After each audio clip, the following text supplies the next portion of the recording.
Muy buenas tardes a todos ustedes, a los que nos acompañan por la plataforma y a los que nos acompañan por la página oficial de Facebook.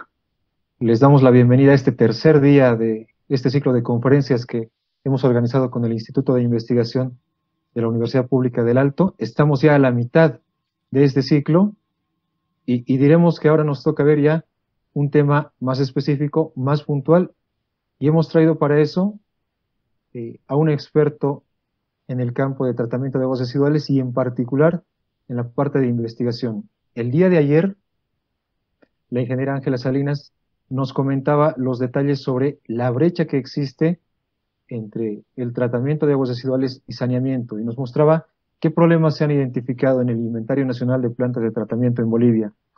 La mayoría de los presentes y los que conocen la situación de Bolivia saben que las principales ciudades de nuestro país cuentan con plantas de tratamiento de aguas residuales, las ciudades más concentradas, exceptuando por supuesto la ciudad de La Paz, que es un elemento emblemático que no cuenta con una planta de tratamiento, pero en particular eso nos lleva a pensar de que la temática de tratamiento de aguas residuales y en particular hablando de la infraestructura, seguramente se tiene que concentrar en las ciudades intermedias y por otra parte las comunidades o centros urbanos de menor densidad. Entonces, conocer alternativas sustentables para este tipo de concentraciones urbanas es fundamental.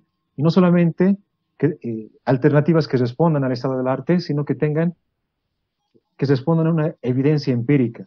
Justamente el día de hoy estamos realmente contentos, en particular, es decir, yo, que nos acompaña el doctor Juan José Salas Rodríguez, que a continuación voy a resumir rápidamente su extensa hoja de vida, su experiencia y formación. El doctor Juan José Salas Rodríguez es doctor en química por la Universidad de Sevilla. Él es ingeniero técnico industrial, cuenta con un diplomado en ingeniería y gestión medioambiental y es titulado en alta especialización en grasas. Diremos que en estos cerca de 40 años de experiencia que él tiene, específicamente en el área de tratamiento de aguas residuales, especializándose en particular en la depuración de vertidos generados en pequeñas aglomeraciones. En la actualidad, el doctor Juan José Salas trabaja o desempeña funciones como director de servicios tecnológicos de la Fundación Centro de las Nuevas Tecnologías del Agua, el CENTA. Por supuesto, un sitio de investigación conocido a nivel mundial, un referente a nivel mundial, y ha participado como investigador principal y como investigador en proyectos, no solamente nacionales, sino internacionales, relacionados en temática como reutilización de las aguas, recuperación de nutrientes en aguas de mataderos, técnicas electroquímicas microbianas, tratamiento enzimático de aguas residuales, aplicación, por ejemplo, de nanotecnología en tratamientos terciarios. Tengo que destacar que él ha participado también en la elaboración de normativa y guías para el tratamiento de aguas residuales en varios países. Naturalmente, él también ha participado en la elaboración, es el elaborador principal de la guía de tecnologías de tratamiento de aguas residuales de Bolivia. Él es profesor de diferentes cursos de posgrado, por ejemplo, del máster en gestión integral del agua por la Universidad de Cádiz, del máster universitario de hidrología y gestión de recursos hídricos de la Universidad de Alcalá, de Henares.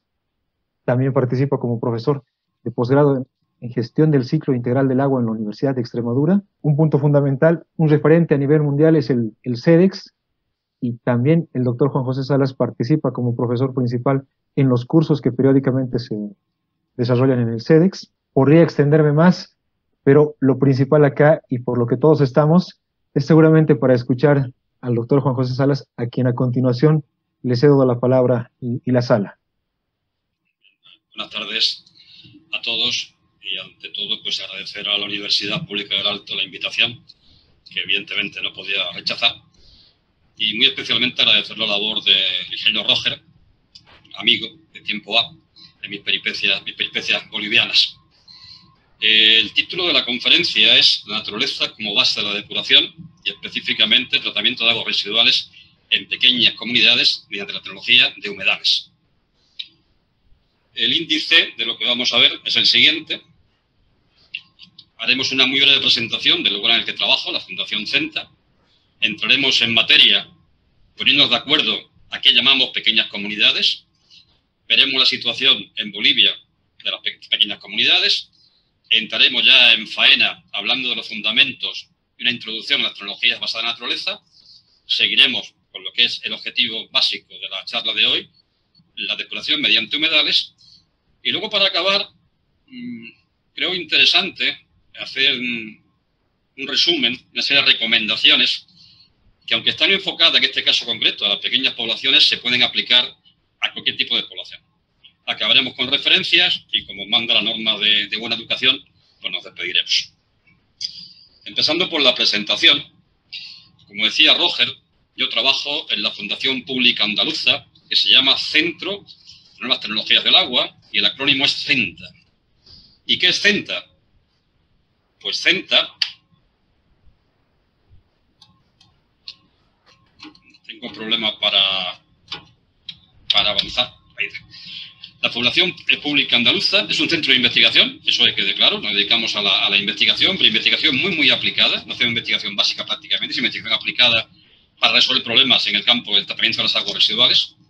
Este centro está adscrito a la Consejería de Agricultura, Ganadería y Pesca y Desarrollo Sostenible del Gobierno andaluz, de la Junta de Andalucía. Abajo tienen el anagrama de la fundación en la que trabajo. Y tenemos la suerte de trabajar aquí. Esta es mi oficina, soy un privilegiado, al que le guste el agua, trabajar en un sitio como ese es su mayor debilidad. Actualmente el centro experimental ocupa 41.000 metros cuadrados, más una hectárea que tenemos para ensayos de reuso en olivar. Esta parte de acá específica, no sé si ven el puntero. ¿Se ve el puntero, Roger? Perfectamente. Esta parte de acá se dedica exclusivamente a humedales, que es el tema del que hablaremos hoy, con lo cual les adelanto que lo que les voy a contar prácticamente no solamente o casi nada es aprendido en los libros, casi todo es aprendido a base de experiencia y estar todos los días por aquí dando vueltas. Entonces esta planta experimental se inauguró en el año 1990, ha cumplido 30 años ahora, que es el tiempo que llevo yo trabajando en ella. Está en un pequeño pueblo de Sevilla, Carrión de los Céspedes, y la planta experimental depura todas las aguas de Carrión. Actualmente hay más de 40 sistemas diferentes de depuración, de las tecnologías más simples a las tecnologías más complicadas. Y esta planta es un poco el padre o la madre de una planta similar en Marruecos y de 3 plantas que estamos ahora en fase de proyecto y construcción en Latinoamérica. Una planta en la zona llana, en Uruguay, en Canelones, una planta en la zona más abrupta del Centroamérica, en Costa Rica, y una a la cual tengo puesto mucha ilusión por su diferenciación, una planta en el altiplano, en Oruro, a cerca de 4.000 metros de altura. Será una planta única y además todos nos preguntamos cómo se comporta la tecnología en altura, pues será el lugar ideal para comprobar esos comportamientos y sacar los parámetros correspondientes de diseño. Aquí abajo hay una dirección de YouTube en la cual hay una visita a la planta mediante drones y demás que está bastante bien, y de todas formas, si alguna vez estamos por aquí, por supuesto están invitados a visitarnos. Entrando en faena, es bueno que nos pongamos de acuerdo en qué es una pequeña comunidad, hasta dónde que llamamos una pequeña comunidad.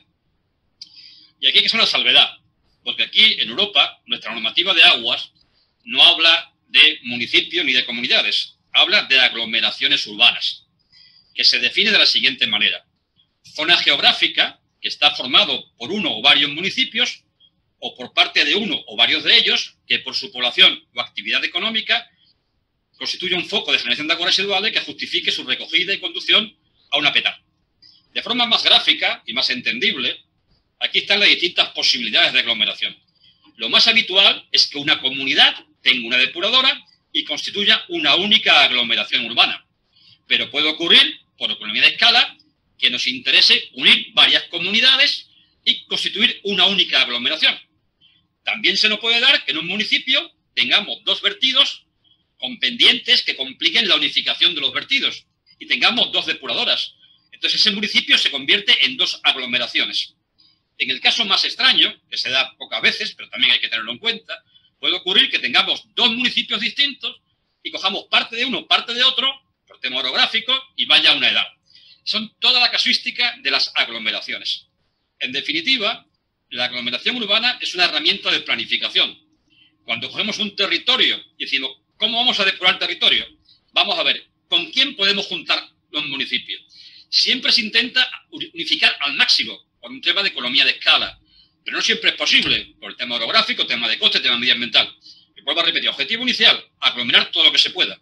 Y si no, pues hacer tratamiento individualizado. Pero es que esta herramienta básica de planificación, cuando nos planteamos cómo depuramos esta zona, vamos a ver quién puede ir junto, porque es más eficiente desde el punto de vista económico, y cuál tiene que ir separado porque es imposible unificarlos.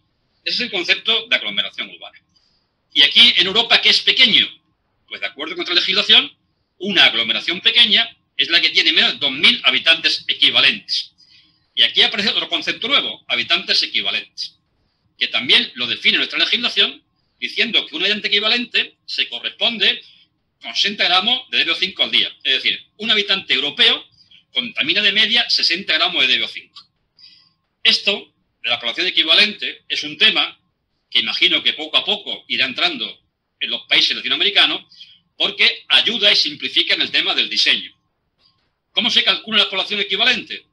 Pues vamos a la población, vemos la cantidad que está generando del agua residual, analizamos su DBO5, lo multiplicamos, con lo cual tenemos la cantidad total de DBO5 generada en el municipio y lo partimos por la unidad, 60, y nos sale la población equivalente. Si ese municipio no tiene nada de industria o muy poca industria que vierta la red de colectores, los habitantes censados y los equivalentes serán prácticamente iguales. Pero cuanto más industria haya biodegradable vertiendo red de colectores, mayor será la población equivalente.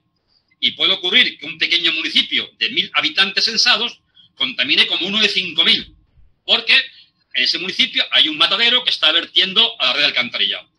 Por eso este concepto de habitante equivalente, yo espero que algún día, vuelvo a repetir, se vaya implantando en países latinoamericanos porque ayuda bastante a la hora del diseño y a tener en cuenta esa contaminación no solamente doméstica, sino contaminación industrial biodegradable.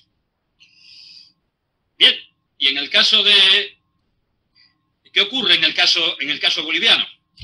Bueno, no está definido el habitante equivalente, pero, como comentaba yo la compañera y amiga Ángela, en la guía que está elaborando, la guía de tecnología, de selección y diseño de tecnologías, en base a los estudios del inventario y en base a los estudios que se han hecho en seguimiento de depuradoras, se han obtenido unas dotaciones de DBO5 por piso ecológico y por tamaño de población.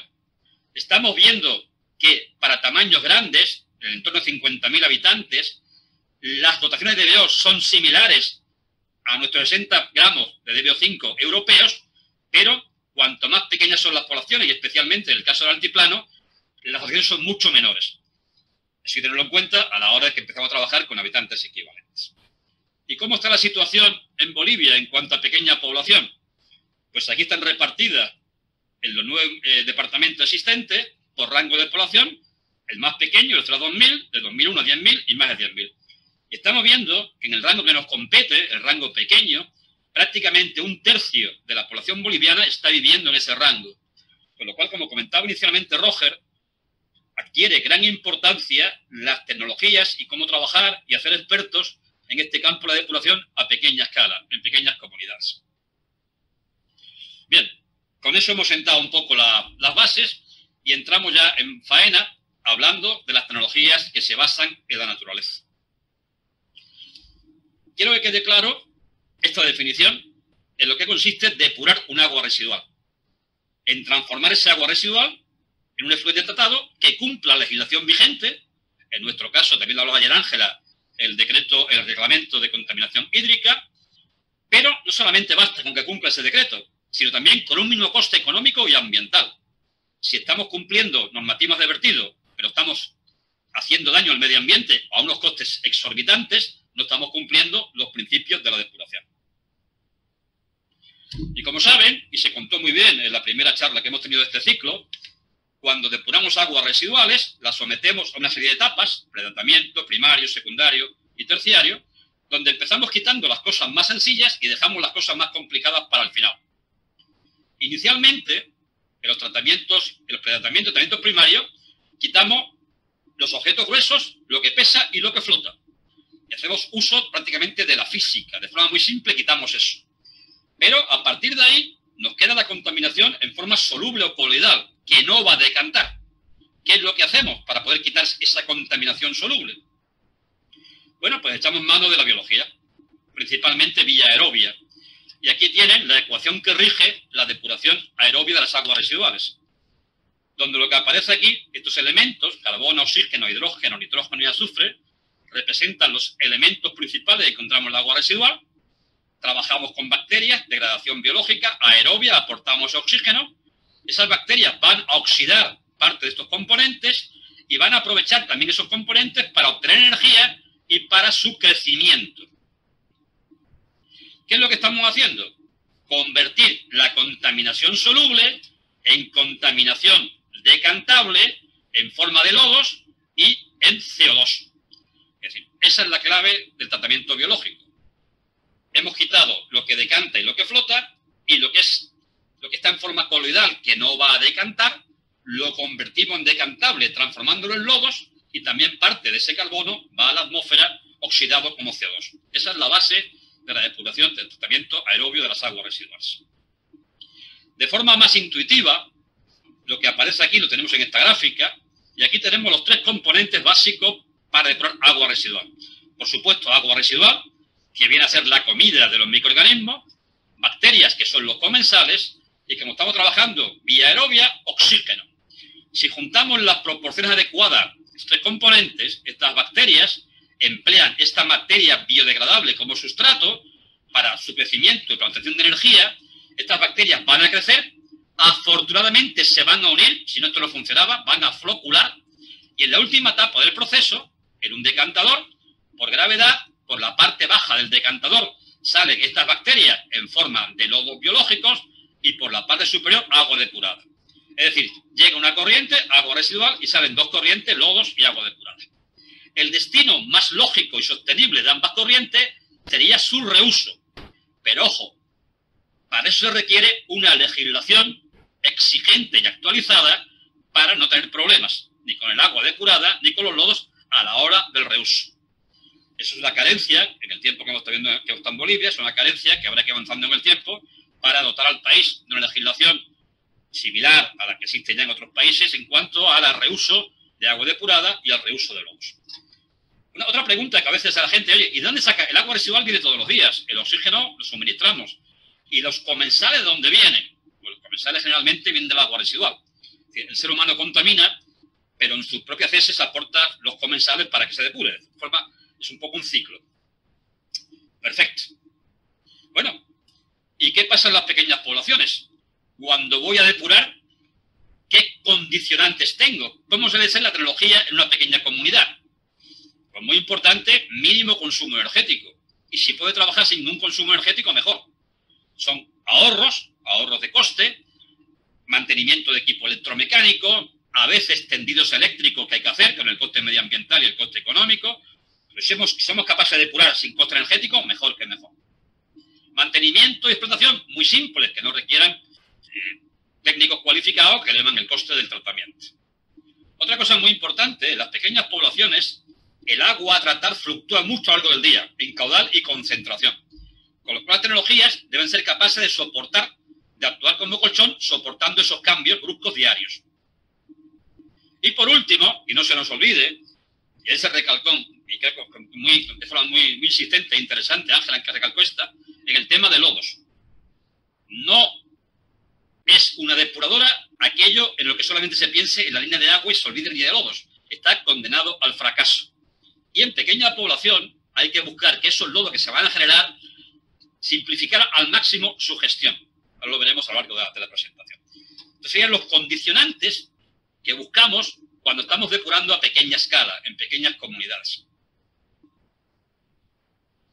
¿Y qué ocurre si a una pequeña comunidad le colocamos una planta un poco sofisticada, no mucho, pero un poco sofisticada, como puede ser el caso de una erección prolongada o una erección extendida? Pues muy bien, este es el esquema de antes, ahora tenemos una erección prolongada, estamos suministrando ese oxígeno con equipo electromecánico, con lo cual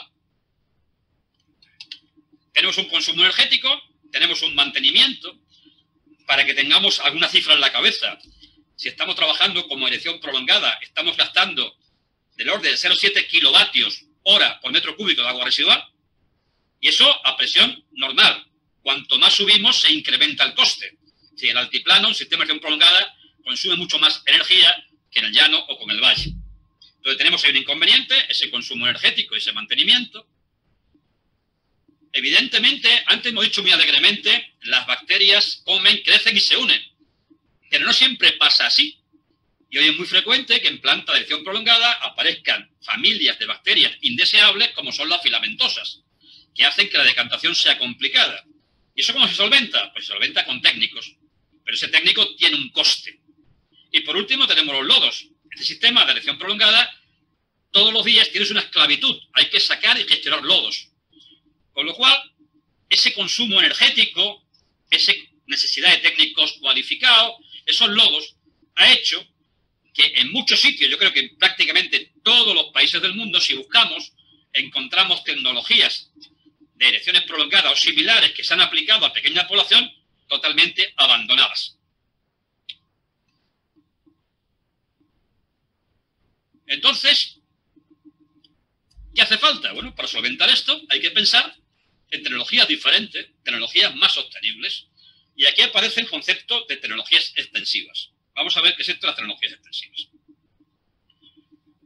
Antes hemos dicho que para depurar juntamos agua residual, juntamos bacterias y que lo estamos trabajando vía aerobia, hay que aportar oxígeno, al fin y al cabo aire con un 21% de oxígeno. Las plantas sofisticadas, la que vimos antes, aportan ese oxígeno con equipos electromecánicos, turbinas, soplantes, eyectores, difusores. Pero cabe la posibilidad de buscar fuentes alternativas de oxígeno naturales. Esto no es nada raro. Todos los que estamos asistiendo a esta conferencia vía virtual, estamos respirando un oxígeno que no viene de ninguna máquina. Viene fundamentalmente de procesos fotosintéticos en el mar. Con lo cual, hay fuentes de oxígeno naturales que son las que vamos a aprovechar en las tecnologías extensivas. Y si las comparamos, ¿cuál es la diferencia básica entre una tecnología intensiva y una extensiva? En una tecnología intensiva estoy metiendo energía al sistema, kilovatios hora, con lo cual voy más rápido y requiero poca superficie para depurar. En nuestro entorno y con nuestra temperatura estamos por debajo del metro cuadrado por habitante equivalente. Generalmente 0,2, 0,3 metros cuadrados por habitante equivalente. Si cambio la forma de pensar y digo, voy a emplear una tecnología extensiva, puedo trabajar con muy poca energía o sin energía, pero voy más lento y esa lentitud se transforma en que requiero más superficie. Donde nos encontramos, estamos hablando de más de un metro cuadrado por habitante equivalente. Con lo cual, si llego a un municipio y le pregunto al alcalde o al responsable, población a depurar, tantos habitantes, superficie disponible, tantos metros cuadrados. Si divido superficie por habitante, aquí en nuestro entorno, si me sale menos de 1, tengo que ir a tecnología intensiva, pero si dispongo de superficie, voy a tecnología extensiva. Recalco lo de este entorno, porque estoy trabajando en el llano, estoy trabajando en Centroamérica, por el tema de temperatura, que es muy importante porque acelera los procesos biológicos, este 1 sería 0,5. Entonces depende de cada lugar, hablo del 1 por mi entorno en el que me encuentro, pero por ejemplo, en los llanos hablaríamos de 0,5 metros cuadrados por habitante equivalente. Bien, pero una cosa importante, en el fondo, hasta las tecnologías intensivas también se basan en la naturaleza. Hasta las plantas más grandes, y aquí tiene la planta más grande existente hoy a nivel mundial, la planta de Atotonilco en México, que trata 12,6 millones de habitantes equivalentes y la barbaridad de 35 metros cúbicos por segundo de agua residual. Fíjense el tamaño de instalación, que hay 30 digestores para lodos y las cubas que lleva esto. Pues esta planta tan inmensa, en el fondo, se está basando en procesos naturales, ni más ni menos que en el famoso ciclo del carbono. Estamos trabajando en esta parte del ciclo del carbono, lo que hacen los organismos consumidores y componedores con los compuestos del carbono. Y si en esa planta o en otra planta nos obligan a quitar nitrógeno, tampoco inventamos nada. Hacemos uso del ciclo del nitrógeno. Nitrificamos y denitrificamos. Es decir, que tanto tecnologías intensivas y extensivas, en su última esencia, se están basando en ciclos biogeoquímicos existentes desde que hay vida en el planeta y, por supuesto, naturales. Bien, entonces, de forma rápida, porque el tema de hoy va exclusivamente a humedales, pero vamos a ver de pasada otras tecnologías basadas en la naturaleza. Esta es la tecnología más antigua, yo siempre digo en plan de broma que fue la primera depuradora, que allá en el paraíso terrenal, Adán y Eva, cuando tuvieron su primera necesidad fisiológica, el terreno fue el destino, con lo cual ahí está el terreno con primera depuradora desde el principio de los siglos, y además, curiosamente, esto de depurar a través del terreno, aunque os sorprenda, fue la primera depuradora de ciudades tan importantes como París o Berlín, en el siglo XIX, cuando todavía no se había inventado los activos, que se inventa en 1914, principio del siglo XX, las depuradoras de ciudades tan importantes, repito, como Berlín o como París, depuraban el agua a través del suelo. ¿Y qué aprovechaban? Pues aprovechaban este complejo entramado, donde se dan reacciones físicas, químicas y biológicas para depurar las aguas. Si marcamos el suelo con esta raya marrón y aplicamos agua residual, aquí tenemos todos los procesos que se van a dar para depurar las aguas. Hay una eliminación de sólido en suspensión por filtración, una eliminación de materia orgánica vía biológica, en la parte superior aerobia, en la parte inferior anaerobia. Un suelo bien tratado contiene 600 kilos de oxígeno por hectárea, con lo cual en la parte de arriba hay mucho oxígeno para que se den reacciones aerobias. El nitrógeno, parte se va como amonio, parte sufre nitrificación, denitrificación, parte lo cambia la planta, y hay una parte, este es el riesgo de la aplicación de agua al terreno, que se escapa como nitrato, dado que carga negativa, nitrato anión, no se retiene en el suelo. Entonces, cuando hacemos este diseño, en la fórmula aparece esta cantidad de acá, que la limitamos para minimizar la contaminación de acuíferos con nitrato. En el caso del fósforo, el fósforo parte lo capta la vegetación y parte queda absorbido y precipitado en los componentes del suelo. Y los patógenos pues se eliminan por filtración, absorción, predación. Estamos viendo que las tecnologías extensivas, a diferencia de la intensiva, quitamos los contaminantes de una vez. En tecnologías intensivas, aquí quito materia orgánica, aquí nitrógeno, aquí fósforo, aquí patógenos. En el extensivo, de un solo paso por el reactor, en este caso el suelo, lo quitamos todo. ¿Y cómo aplicamos hoy en día la tecnología de aplicación al suelo? Pues la aplicamos a pequeña escala, en el caso de la aplicación subsuperficial. Estas son las viviendas, hay un tratamiento primario que luego veremos, fundamentalmente de tanques sépticos, y luego infiltramos en el suelo a través de zanjas filtrantes o de pozos filtrantes si el freático está más profundo. Luego también hay tecnología menos conocida en Latinoamérica, pero en la que se basaba las plantas estas que hemos comentado de París y de Berlín en el siglo XIX, que es el filtro verde. Tengo un suelo de características determinadas, no valen suelos muy arenosos que tragan muy rápido, ni muy arcillosos que no tragan. Ponemos una vegetación, en este caso árboles a los cuales les gusta el agua, con lo cual estamos depurando y produciendo madera, estamos controlando la calidad del lixiviado tomando muestras en un lisímetro, y aquí lo importante es mantener aerobio el suelo para trabajar vía aerobia, que es más eficiente. ¿Eso cómo lo conseguimos? Pues regamos por surco. Riego el primer surco, lo inundo, riego el segundo, lo inundo y voy alternando el surco. De forma que cuando vuelvo al primer sitio, el agua se ha escurrido, se ha secado y el suelo se ha oxigenado. Al fin y al cabo, es como lo que hacemos con las macetas de casa. Regamos y descansamos. En el periodo de descanso, el agua va escurriendo y el espacio que va liberando lo ocupa el aire. Luego, una forma de oxigenar, en la tecnología extensiva, y lo veremos luego en los humedales, es la alimentación intermitente para conseguir la oxigenación del sustrato. Otra tecnología extensiva, como vieron ayer, muy implantada en Bolivia, fundamentalmente en lo que sería el departamento de Santa Cruz, es el lagunaje. Para mí, el lagunaje es un río compartimentado. Yo tengo un río, aquí hay un vertido de agua residual, en ese punto, esa gran cantidad de materia degradable que añado, empieza a trabajar las bacterias aerobias y se consume el oxígeno más rápido que se repone. Con lo cual, aquí se forma una zona anaerobia, muertandad, muerte de peces, muerte de vida superior, y eso lo simulo en la primera etapa del lagunaje, las lagunas anaerobias, lagunas profundas donde hay bacterias anaerobias. Aguas abajo, si el río está sano, empieza a recuperarse de forma natural y empieza a incrementarse la concentración de oxígeno disuelto, fundamentalmente por la aparición de organismos fotosintéticos. Y eso lo represento en la segunda etapa del lagunaje, la laguna facultativa. ya de menor profundidad que la primera. Y aguas más abajo, el río acaba de mejorar y aquí aparecen ya organismos filtradores que van mejorando la calidad. Y eso lo simulo en la última etapa del lagunaje, la laguna de maduración. Entonces tenemos 3 etapas seguidas. La primera etapa, vía anaerobia y profunda, y vamos incrementando la concentración de oxígeno a la vez que vamos disminuyendo la profundidad de las balsas. Con lo cual, otra forma de depurar basada en la naturaleza, el lagunaje. En este caso, si en el primer caso estamos viendo qué pasa en el suelo, aquí estamos imitando qué pasa en ríos y lagos. Otra solución basada en la naturaleza. Y entramos ya en los humedales. Y antes que nada, vamos a hablar del tema de terminología, que es un tema que hay que ponerse de acuerdo. Me pasa mucho en Latinoamérica, viajo bastante por allí, y los países, pese a estar cercanos, llaman a las cosas de forma diferente. Entonces, bueno, que hablemos el mismo lenguaje. Este es el nombre clásico de toda la vida de los humedales en inglés. A partir de ese nombre, se buscó esta traducción en castellano, que se ha trabajado bastante con ellas.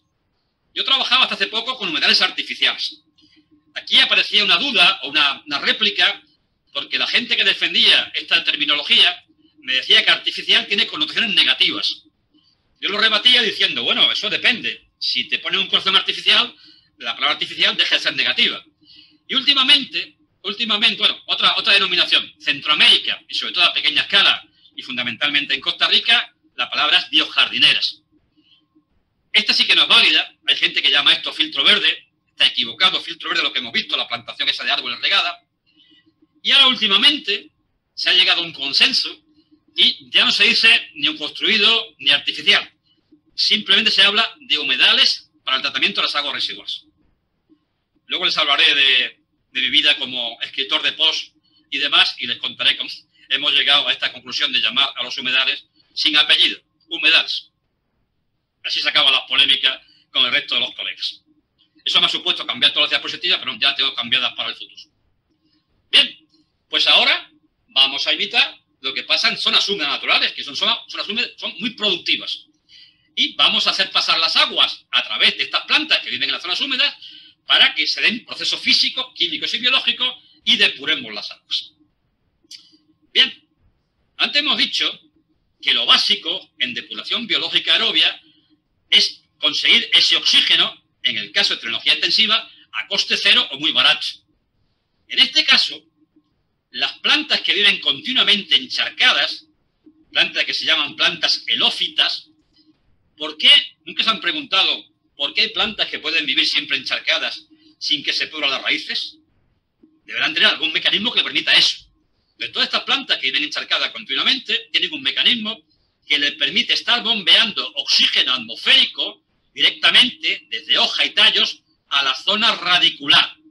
Con lo cual aquí hay un microambiente aerobio al cual se pegan las bacterias que tienen garantizado el aporte de oxígeno por la planta, y si consigo que el agua pase por aquí, ya junté los 3 componentes básicos: las bacterias comensales, el oxígeno aportado por la planta y el agua residual. Aquí tienen el corte del tallo y el corte de una hoja de este tipo de plantas, y este es el aerénquima. Estos son los canales que permiten esa difusión por diferencia de presión parcial del oxígeno atmosférico a la zona radicular. Y esa es una de las claves del funcionamiento de los humedales, el empleo de plantas helófitas, plantas que viven continuamente encharcadas. Y aquí tenemos, de forma más detallada, qué ocurre cuando depuramos mediante humedales. Los sólidos en suspensión se van a retener por filtración, la materia orgánica de degradación biológica, aerobia y anaerobia, el nitrógeno parte lo va a captar la planta y parte se volatiliza como amoníaco, el fósforo parte lo capta la planta y parte queda retenido sobre el sustrato, y los patógenos, como antes, por predación, filtración y absorción. Son las bases de la depuración en humedales.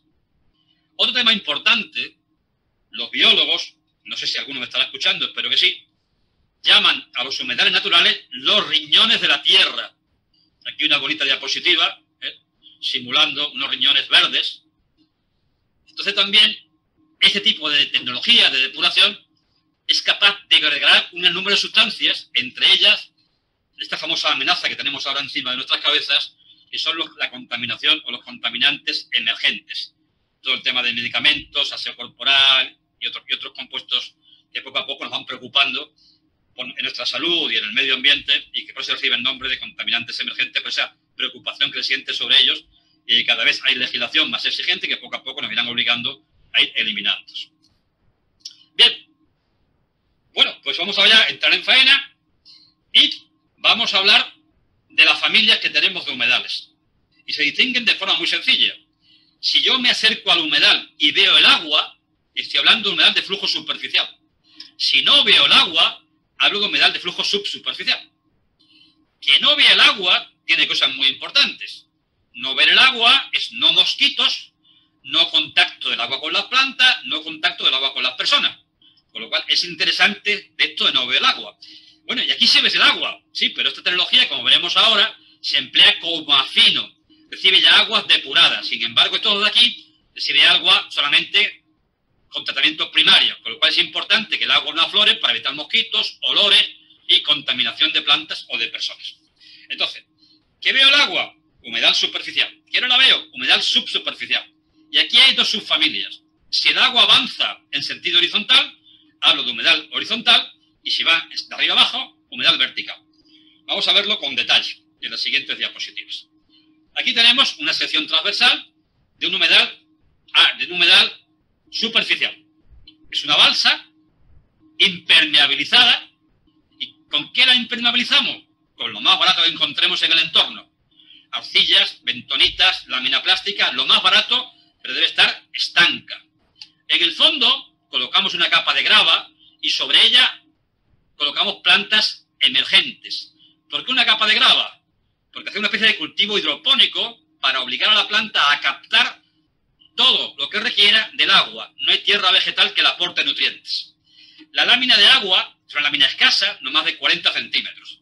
Con lo cual, viene a ser semejante este tipo de humedales a una laguna última de duración, con muy poco calado de agua y plantada. Como decía, tipo de tecnología, fundamentalmente refiere aguas tratadas y actúa a modo de afino, a modo de terciario, eliminando nutrientes, patógenos y, como decía también, siendo eficiente para el tema de los contaminantes emergentes, sobre todo si dejamos zonas libres de luz para que haya degradación fotoquímica de esos componentes de los contaminantes emergentes. Suelen ser instalaciones bastante grandes, de varias hectáreas, y les voy a poner un par de ejemplos para que lo vean. Aquí tienen el humedal superficial más grande que tenemos en España, 40 hectáreas, está en la parte del Levante, se llama el Tancat de la Pipa, y aquí, rodeando a esto, hay una zona de alto valor medioambiental, que es la Albufera, que está bastante contaminada porque aquí se cultiva arroz y los nutrientes y fitosanitarios que se emplean contaminan esas aguas. Entonces, en un antiguo arrozal se ha construido un humedal superficial, estamos cogiendo agua contaminada de la Albufera, la pasamos por acá y la devolvemos depurada. Si antes decíamos que los humedales son los riñones de la tierra, podemos decir, entre comillas, que estamos dializando la Albufera. Cogemos agua contaminada, la pasamos por el riñón artificial y la devolvemos. Aquí tienen una imagen bastante reciente del aspecto totalmente integrado en el ambiente de este humedal. Aquí por aquí anda la Albufera. Y esto, con el paso del tiempo, pues evidentemente se ha poblado de aves. Se están llevando a cabo gran cantidad de proyectos de investigación, nacionales e internacionales. Se ha convertido en sitio de observación de aves y hemos convertido un sistema de tratamiento de aguas de una zona contaminada en un entorno con un alto valor paisajístico y medioambiental. Otra posibilidad es la que tenemos aquí. Esta es una planta, un humedal superficial que está en el norte de España, está en la zona catalana, en Gerona, en una zona de playa, y antes había aquí un lagunaje. Pero el lagunaje no es la mejor solución para una zona de playa que aumenta mucho la población en verano. Con lo cual el lagunaje se cambió por dos canales de oxidación, dirección prograda. Y se dejó parte de las lagunas como sistema de afino. Y aquí se construyó un gran humedal superficial con 3 balsas iniciales de 0,8 hectáreas y una balsa final de 4,5 hectáreas. En total aquí hay 8 hectáreas de humedal, las primeras con una profundidad de 0,4, la segunda con 0,20 de profundidad, Dudo a veces porque tengo aquí a la derecha, estoy viendo las imágenes vuestras, con lo cual no me deja ver todo el texto de la diapositiva, pero espero no equivocarme mucho. Entonces, tenemos la planta experimental. En el año 2008 prácticamente el 100% del agua, más de 1 millón de metros cúbicos, pasó por aquí del humedal, y luego este agua ya naturalizada se está empleando parte para regar y esta parte está alimentando un humedal natural existente. Es decir, sirve también de alimentación a ese humedal natural. Por supuesto, las aves no distinguen entre la planta de tratamiento, el humedal superficial y el humedal natural. Dos ejemplos prácticos de plantas grandes con humedales superficiales tratando ya agua depuradas previamente. Y ahora entramos en los humedales ya subsuperficiales, que son los que tratan agua directamente después de un primario. Y como decíamos, tenemos dos modalidades, el horizontal y el vertical. Aquí aparece una imagen de una planta para 2.000 habitantes equivalentes, también en Cataluña, en Verdú, y es una planta más pequeñita de nuestro centro experimental para 100 habitantes equivalentes trabajando con humedal de flujo vertical. Vamos a ver en qué consiste, y aquí por favor les ruego un poco de atención para que veamos el mecanismo de funcionamiento de ambos tipos de humedales. Inicialmente, como paso previo, puesto que estamos hablando de procesos de filtración, es muy importante un buen tratamiento primario, puesto que sin tratamiento primario rápidamente con material sustrato. ¿Y qué empleamos como primario? Pues empleamos tanques sépticos o fosas sépticas, que como saben es el equipo más antiguo que se emplea en depuración, siglo XIX, este señor francés lo inventa. Somos partidarios de trabajar con fosas de 2 cuerpos, si queremos que opere correctamente. Si trabajamos con fosas de un solo cuerpo, nos obligan a colocar un filtro aquí. Es mejor trabajar con 2 fosas de 2 cuerpos. Y como saben, si hacemos 2 cuerpos, 2/3 del volumen para el primero, 1/3 del volumen para el segundo. Aquí llegaría el agua residual. En la primera cámara hay una decantación de la materia sedimentable y la flotante queda arriba. Para no coger ni flotantes ni decantables o decantados a la segunda cámara, el paso está a 2/3 de la altura. En la segunda cámara se da en menor cantidad otra pequeña decantación y flotantes, y tenemos una tubería sumergida del orden de 20-30 centímetros para coger este agua de acá. Esto rinde en torno a un 30-35% de DO5 de QO, no más. Y tiene la ventaja de que aquí se va acumulando el lodo, se va digiriendo vía anaerobia, con lo cual va disminuyendo su volumen, con lo cual en este caso no somos esclavos del lodo, sino que sacamos el lodo en largos tiempos, a largo tiempo, espaciados en los plazos que vamos sacando el lodo y cuando queremos. Si lo quiero secar, pues evidentemente, si tiene un área de secado, aprovecho el verano para sacarlo. Eso no ocurre en tecnologías intensivas, que el lodo te hace esclavo de él y te obliga a sacarlo todos los días. Por eso hay un sistema de decantación, digestión. Hay decantación y digestión anaerobia de lo que va decantando. 2 puertas arriba para control y mantenimiento, y cuando toca el momento de sacar el lodo. Problema del tanque séptico, que aquí, como decimos, está poniendo biogás, mezcla de metano y carbónico, y esas burbujas que ascienden entorpecen la decantación. Yo quiero bajar, pero me lo impiden las burbujas. Eso lo solventa el amigo Imhoff, muy conocido en el tema de las aguas, porque también dejó para la posteridad el cono que empleamos para medir la decantación en los reactores biológicos, el cono de Imhoff. Y aquí tenemos un esquema de un tanque de Imhoff, que viene a ser como una fosa séptica mejorada. Ahora está la zona de decantación, aquí llega el agua residual, la materia sedimentable coge por aquí, por esta garganta, y va a la zona de digestión, y aquí empieza a fermentar. Y la clave está en esta pared más larga, que impide que las burbujas entren aquí dentro, o chocan y van para acá, o van para allá, no entran acá. Separamos decantación de digestión, y esa es la clave del tanque Imhoff. Además, el agua está aquí de 1 a 2 días, con lo cual es un agua séptica, y de aquí el nombre. Aquí el agua está 90 minutos a Q máximo, con lo cual es como un decantador. Minimizamos el impacto olfativo cuando trabajamos con los tanques Imhoff. De todas formas, vean que estamos hablando de elementos bastante antiguos.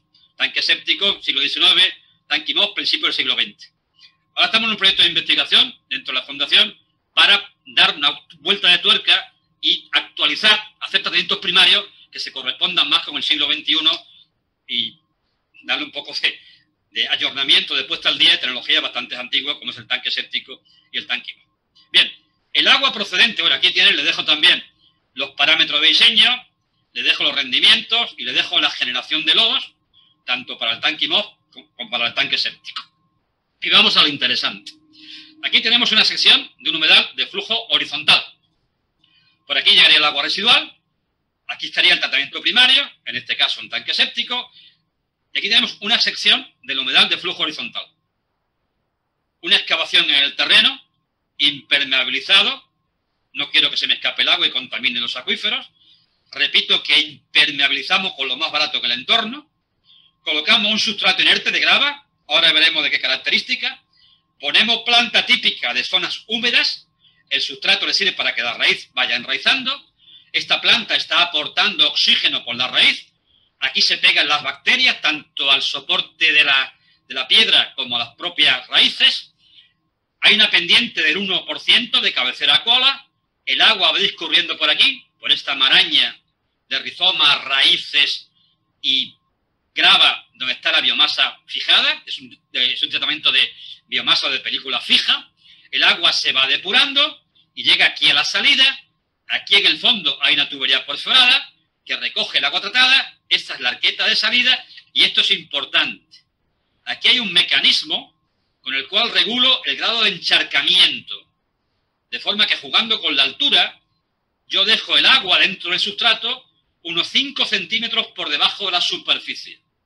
Eso quiere decir que yo puedo entrar aquí y no me mancho los zapatos. Pero si escarbo un poco, el agua está 5 centímetros por debajo. Está todo el sustrato inundado de agua, salvo los 5 centímetros iniciales, y eso lo consigo con este artilugio a la salida.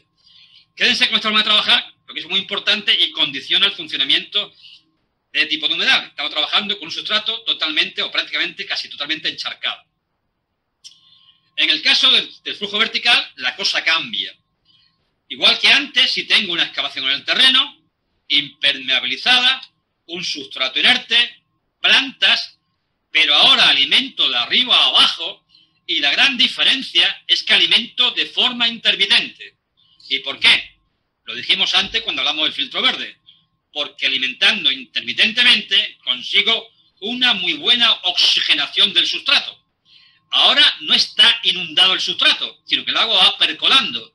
En cierto modo es como un filtro percolador o un lecho bacteriano. No está inundado. Y eso permite que sea más eficiente y que haya más variedad biológica un vertical que un horizontal. El agua va atravesando la zona de grava donde está pegada la biomasa que depura, y hay una tubería inferior de drenaje que recoge ese agua y que sirve también de oxigenación. Entonces nos quedamos aquí, lo importante es la intermitencia, y nos quedamos en que esa intermitencia es la que mete más oxígeno, con lo cual en el humedal vertical la planta ya no juega un papel tan importante y podemos plantear una vegetación diferente que la vegetación acuática. Les voy a contar también este sistema que se está empleando bastante, fundamentalmente en Francia. Para mí, los expertos número 1 a nivel mundial en tratamiento de humedales y de flujo vertical son los franceses, con miles de instalaciones operativas, y tienen el sistema que hace lo siguiente. Siempre trabaja con humedales verticales, pero ellos no quieren tener un primario, no quieren tener que estar purgando periódicamente lodos del tanque séptico o de la fosa o del tanque IMOV. Solamente hay un desbaste, eliminación de grueso, un desarenado si llega mucha arena al agua, y directamente alimentamos a los humedales. Con lo cual el sistema va a ser una gestión conjunta del lodo y del agua. Y para eso trabajamos en 2 etapas y trabajamos con varios elementos en cada etapa. De forma que yo alimento este primer humedal durante 3-4 días y lo paro. Alimento de 3-4 días y lo paro. 3-4 días y lo paro. Cuando vuelvo al primero, hasta una semana descansando. Eso permite que esos sólidos que se van a quedar aquí arriba, puesto que no hay primario, se vaya cuarteando, se vaya rompiendo y recuperamos permeabilidad. Y la segunda etapa, también trabajamos media semana la primera, media semana la segunda. Aquí se va acumulando en la superficie de la primera etapa una capa de lodos del orden de 1,5 centímetros al año. Cuando pasan 10 años, ojo, 10 años, fíjese lo que supone olvidarte del lodo 10 años o estar pendiente todos los días del lodo 10 años en un sistema de lodos activos. Cuando pasen 10 años, vamos a rastrillar esa superficie y esa mezcla de lodos estabilizados y biomasa vegetal la convertimos lo compostamos y seguimos operativos. Aquí tenemos una instalación, la mayor que tenemos aquí en Andalucía, con el sistema francés, aprovechando bien las pendientes para trabajar por gravedad, los 3 elementos de la primera etapa, los 2 elementos de la segunda, siempre en alternancia. ¿Para qué empleamos los humedales? Pues lo empleamos para muchas cosas. Tratamiento de aguas residuales urbanas e industriales, siempre que sea biodegradable, cualquier sistema biológico, siempre que sea biodegradable. Restauración de ecosistemas, secado de lodos a modo de una era o lecho de secado mejorado y tratamientos de agua de escorrentía, de tormenta, cerca de carreteras y demás, para evitar que esas aguas de carreteras, que llevan mucha contaminación por el tráfico rodado, acaben en lagos y ríos. Colocamos como una etapa intermedia los humedales. Rendimientos. Les dije al principio que le hablaba de experiencias y los rendimientos que aparecen aquí son de nuestros humedales, con lo cual respondo de ellos, porque son muchos años trabajando. Están viendo que son aguas bastante cargadas, con 400 de DO, 700 de DQO, y aquí tienen el rendimiento que estoy consiguiendo en lo que sería en un vertical y en un horizontal. Estamos viendo que los parámetros sólidos de DO, DQO, estamos cumpliendo los límites nuestros aquí en Europa. Aquí en Europa el límite de vertido sólido en suspensión son 35 miligramos litros, de DBO 25 y de DQO 125. Como están viendo, bastante más exigente que el reglamento que tienen actualmente en vigencia en el país. Una cosa importante es que el vertical, por lo que dijimos antes de que no está inundado y está muy oxigenado, es muy eficiente nitrificando, eliminando nitrógeno amoniacal, no así el horizontal. Sin embargo, en lo que es eliminación de nitrógeno total, no muy elevada, ni en el vertical ni en el horizontal, igual que en el caso del fósforo. En el caso de los patógenos, elimina algo más, 2 potencias de 10 en el horizontal, 1 potencia de 10 en el vertical, pero si queremos darle un reuso a ese agua, va a hacer falta desinfectarla. No es suficiente con lo que se consigue de eliminación de patógenos en los sistemas de humedales. Pero si nos quedamos en su buena eficiencia, eliminando materia en suspensión y materia biodegradable en forma de DBO, DQO, y nitrificando en el caso de los verticales. Entonces, si montamos un humedal donde nos exigen quitar nitrógeno y fósforo, ¿qué podemos hacer? Pues aquí tenemos varias posibilidades. Como saben, si quitamos nitrógeno y biológica, primero hay que nitrificar y después desnitrificar. Con lo cual, si hay que nitrificar, siempre hace falta un humedal de flujo vertical para nitrificar. ¿Y cómo denitrificamos? Varias formas. Cogemos parte del agua nitrificada y la recirculamos a la arqueta a la cual está llegando el agua del tratamiento primario, anóxica, y ahí estamos haciendo la desnitrificación. O bien, combinamos un vertical con un horizontal, aquí estamos nitrificando y aquí estamos desnitrificando. Puede ocurrir que aquí, como saben ustedes, se requiere carbono fácilmente biodegradable para nitrificar, no haya carbono suficiente. ¿Eso cómo lo arreglamos? Pues mandando una pequeña proporción del agua de salida del tanque IMOF a la alimentación horizontal para evitar el déficit de carbono. Otra posibilidad, trabajar como trabajamos en plantas de tratamiento con aireación extendida o los activos. El tratamiento anóxico en cabecera y el óxico detrás. Con lo cual colocamos el humedal horizontal en cabecera, el vertical detrás y la forma nitrificada la retornamos horizontal para desnitrificar. Otra posibilidad más reciente, trabajar con 2 capas, una sin inundar y una inundada. Aquí nitrificamos y aquí desnitrificamos. Y en el caso del fósforo, 2 posibilidades. O bien trabajar con sustratos que retengan, en el cual se absorba el fósforo. A mí esta forma no me acaba de convencer, porque cuando se agota el material hay que cambiarlo y además es más propenso a la colmatación. O la forma que yo prefiero, añadiendo a la salida del humedal una sal de hierro de aluminio para conseguir la precipitación del fósforo. Pero siempre la parte externa, sin interferir en lo que es en el humedal. Vale. Dimensionamiento. Aquí aparece el dimensionamiento básico de los humedales, es la carga orgánica. ¿Qué cantidad de DBO, alimento, estamos aplicando por metro cuadrado y día? Y aquí aparecen los valores que estamos aplicando, pero ojo, para unas condiciones complicadas en invierno. 8 grados del agua residual en el mes más frío. Como saben, en muchas fórmulas de dimensionamiento, cuando te dicen pon la fórmula del agua a tratar en la fórmula, se recomienda que se ponga la media del más frío para asegurarnos de que estamos dimensionados para las peores condiciones. Estas cantidades, evidentemente, muy afectadas, de forma que, como siempre, cuanto mayor sea la temperatura del agua residual que es más frío, más carga puedo aplicar, más comida al metro cuadrado y más pequeño es el humedal. De todas formas, aquí tienen humedales trabajando en condiciones muy adversas y siempre que las tuberías de llegada no se nos congelen, y para eso las enterramos, como estamos trabajando en la parte profunda y la nieve también actúa una especie de colchón, podemos seguir trabajando con buenos rendimientos en humedales en estas condiciones extremas de funcionamiento. ¿Cómo los construimos? Pues vamos a seguir la secuencia de construcción de humedales, que es la que hemos empleado en nuestra planta experimental, Soflot de la planta experimental. Aquí pongo una representación del tipo de humedal que estamos hablando. Como estamos hablando del vaso de la excavación, es común para ambos tipos de humedales. Hacemos la excavación con una máquina excavadora. El largo ancho, en el caso de los horizontales, va en relación 2:1, 1:1. En el caso de los verticales es más 1:1. Le damos pendiente 1% al fondo para que el agua discurra de cabecera a cola. Aprovechamos la máquina para perfilar el talud con un 45% de inclinación. La impermeabilización, en nuestro caso colocamos un geotextil y por encima una lámina plástica de polietileno de alta densidad.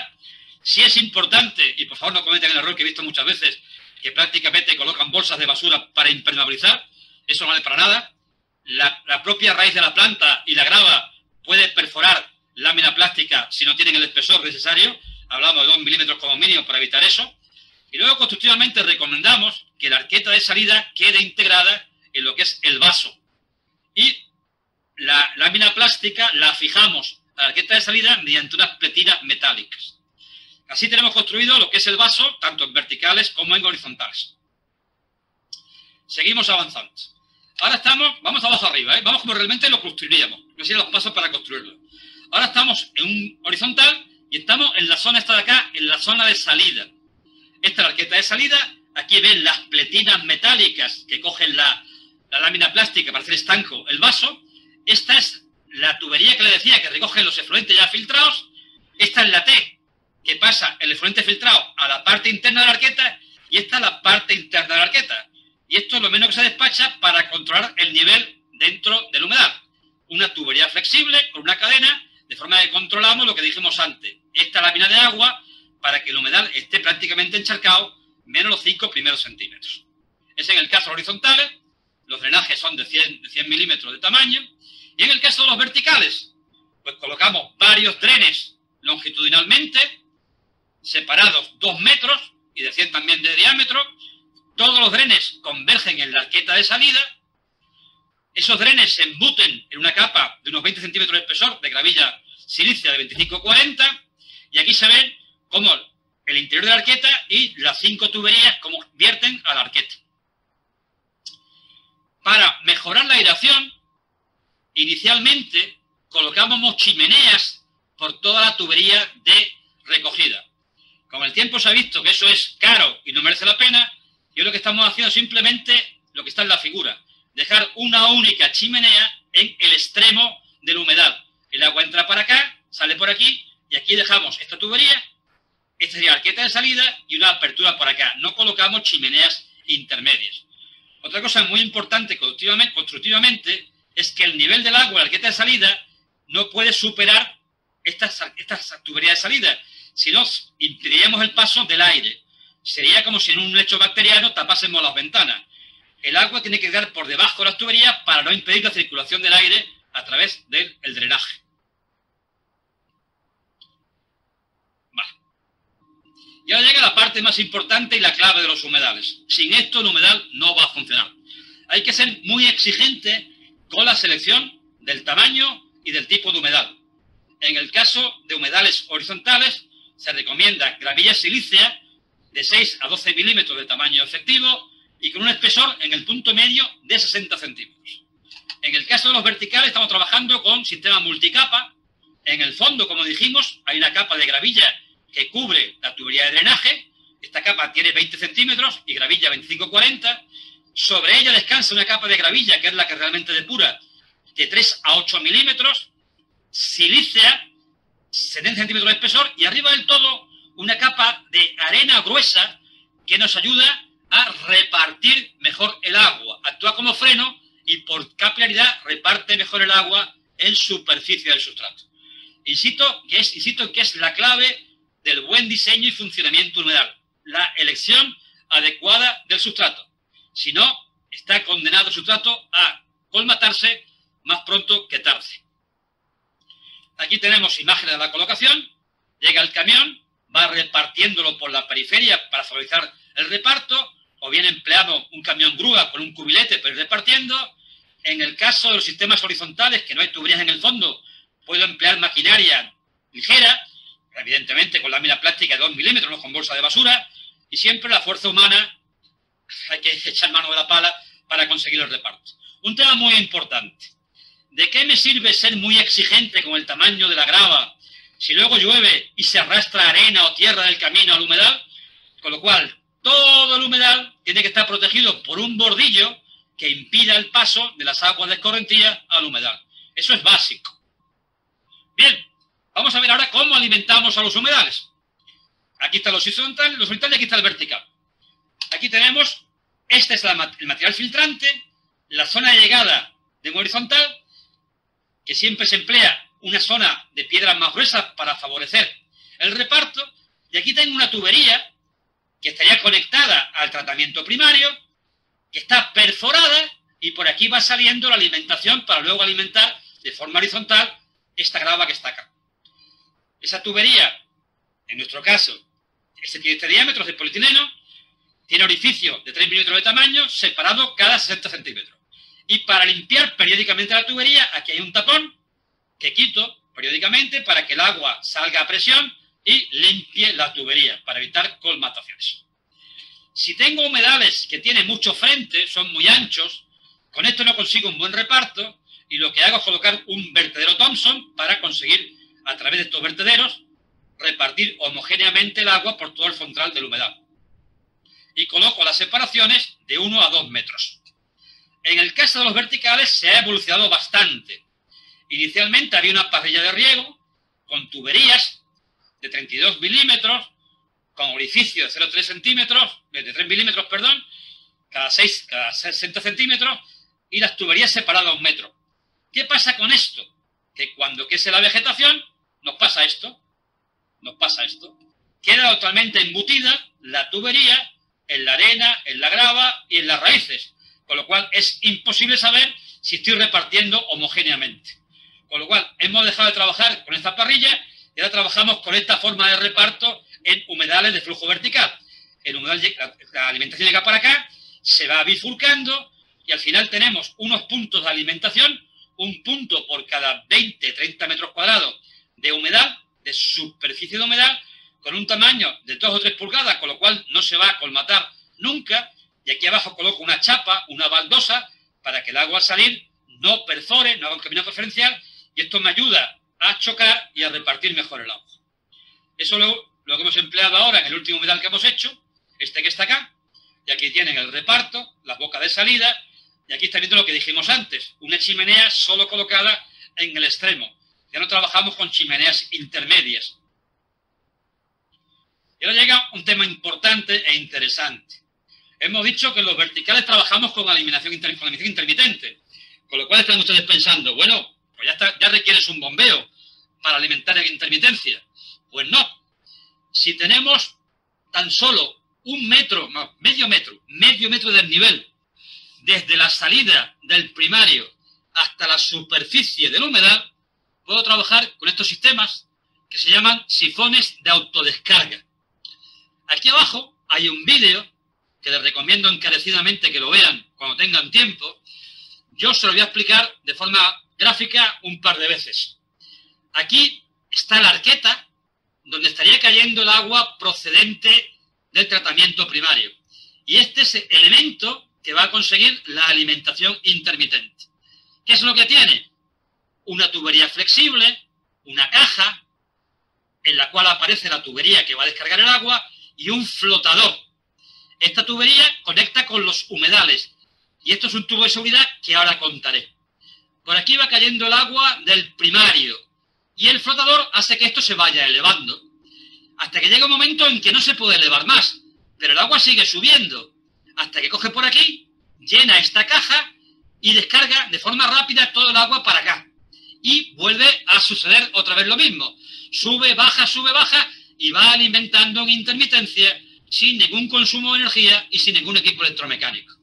Por si fallase y sube mucho el nivel, antes de que desborde la arqueta de reparto, el agua coge por acá y se iría al humedal y así evitamos desborde. Repito, el agua va cayendo para acá, esto va flotando gracias a este flotador, cuando ya no puede subir más, el agua sigue subiendo, el agua va a entrar por acá y de golpe se va a descargar y vuelve a repetirse la maniobra. La casa comercial que lo fabrica para trabajar en dos, en alternancia, aquí trabajaría uno, trabajaría otro, y les recomiendo encarecidamente que vean el vídeo donde se ve toda la secuencia de lo que les estoy contando. Bien, bueno, ya tenemos el humedal construido, hay que plantarlo. Inicialmente recurrimos a plantación de vivero, no se lo recomiendo, es caro, y en nuestro caso nos engañaron, nos vendieron vegetación mezclada. Lo ideal es ir a la zona acuática de la zona. Nunca ponemos plantas extrañas, nunca plantas exógenas, siempre vegetación helófita inundada de la zona próxima a donde montemos el humedal, para evitar invasión de especies extrañas. Pedimos permiso, por supuesto, y cogemos trozos de rizoma, que cortamos 4 o 5 centímetros de cada rizoma y ponemos de 4 o 5 centímetros por metro cuadrado. Otra opción también es cortar el tallo y pinchar el tallo, y aparece una raíz en los nudos. Pero ya dejamos de ir a comprar, sino simplemente cogemos plantas y troceamos o bien el rizoma o plantamos el tallo. Y aquí está viendo lo que ocurre. Poco a poco, en un año, se va expandiendo la vegetación y vean estos tallos tan largos como se van expandiendo y van apareciendo nuevos nudos y nueva planta, de forma que en un año tenemos cubierto toda la superficie de la humedal. Aquí estamos viendo otro detalle constructivo, medio metro de resguardo, y aquí otro pequeño detalle. Fíjense en lo siguiente, hay un rebaje en la arqueta de salida. Si lloviese una cantidad enorme de agua, antes de que el agua desbordase por el humedal, cogería por aquí y descargaría por la arqueta de salida. Pequeño detalle, pero que hace que las cosas funcionen. Bien, ya hemos visto cómo se construye. Y una vez construido, pues nos encontramos con esto. Y esto está suponiendo un cambio de paradigma en la depuración de las pequeñas comunidades. Antes escondíamos las depuradoras, porque siempre para el común de los mortales una depuradora es un lugar inmundo, donde mejor no ir, porque eso huele, te comen los mosquitos. Y ahora estos son depuradoras basadas en humedales. De ahí el aceptado nombre en Centroamérica de biojardineras. Aquí hay depuradoras en vivienda, en resorts. Esta es una depuradora de la planta experimental. Otros ejemplos. Aquí tienen un humedal perfectamente integrado en un campus universitario en Washington. Y aquí, fijaros cómo jugamos con las formas, que también se agradece. No hay que ser siempre cuadrado, hay que ser un poco gaudiano y trabajar. Es agradable ver esta forma, no el cuadrado clásico. Esto en Francia, humedales verticales, no es pequeño, trata 1.600 habitantes equivalentes y han conseguido la forma de un caracol. Tanto lo que es la concha como es el propio caracol trabajando en humedal. Otro ejemplo curioso. Hay empresas que ya te dan a la carta a elegir el tipo de flor que quieres en tu humedal, la especie de jardín. Otra actuación paradigmática es la que está acá. Este fue Tailandia, después del famoso maremoto que hubo, que destruyó prácticamente alguna que otra isla, y con proyecto europeo se construyó este humedal en forma de mariposa. Es un humedal, la mariposa con su ala y la flor. Parecen tonterías, pero no lo son. Es una forma también de hacer esa depuración más agradable a la vista y todo contribuye a que la gente lo vea con mejor agrado. Por supuesto que depure. No vale nada poner flores muy bonitas si no depura. Pero luego, una vez que depure, seamos capaces también de integrarlo perfectamente en el medio ambiente. Bien. Mantenimiento. Gran ventaja de los humedales. Hemos dicho que hay un primario que tiene la ventaja que el lodo va a estar ahí. Depende cómo lo dimensionemos. 1 año, 2 años, depende cómo lo dimensionemos. Periódicamente medimos el espesor del lodo y antes de que haya mucho lodo que entorpezca o que empeore la calidad de vertido, hay que vaciar. Aquí nosotros habitualmente lo que se hace, llamamos una empresa gestora de residuos. Ayer comentábamos también las empresas que se dedican a retirar los lodos domiciliarios. Llega el camión, chupa el lodo hasta dejar vacío la zona de decantación y caben dos opciones. O bien, si hay una era de secado y el clima es bueno, hacer un secado in situ, o el camión coge y lo lleva a una planta que tenga tratamiento de lodos.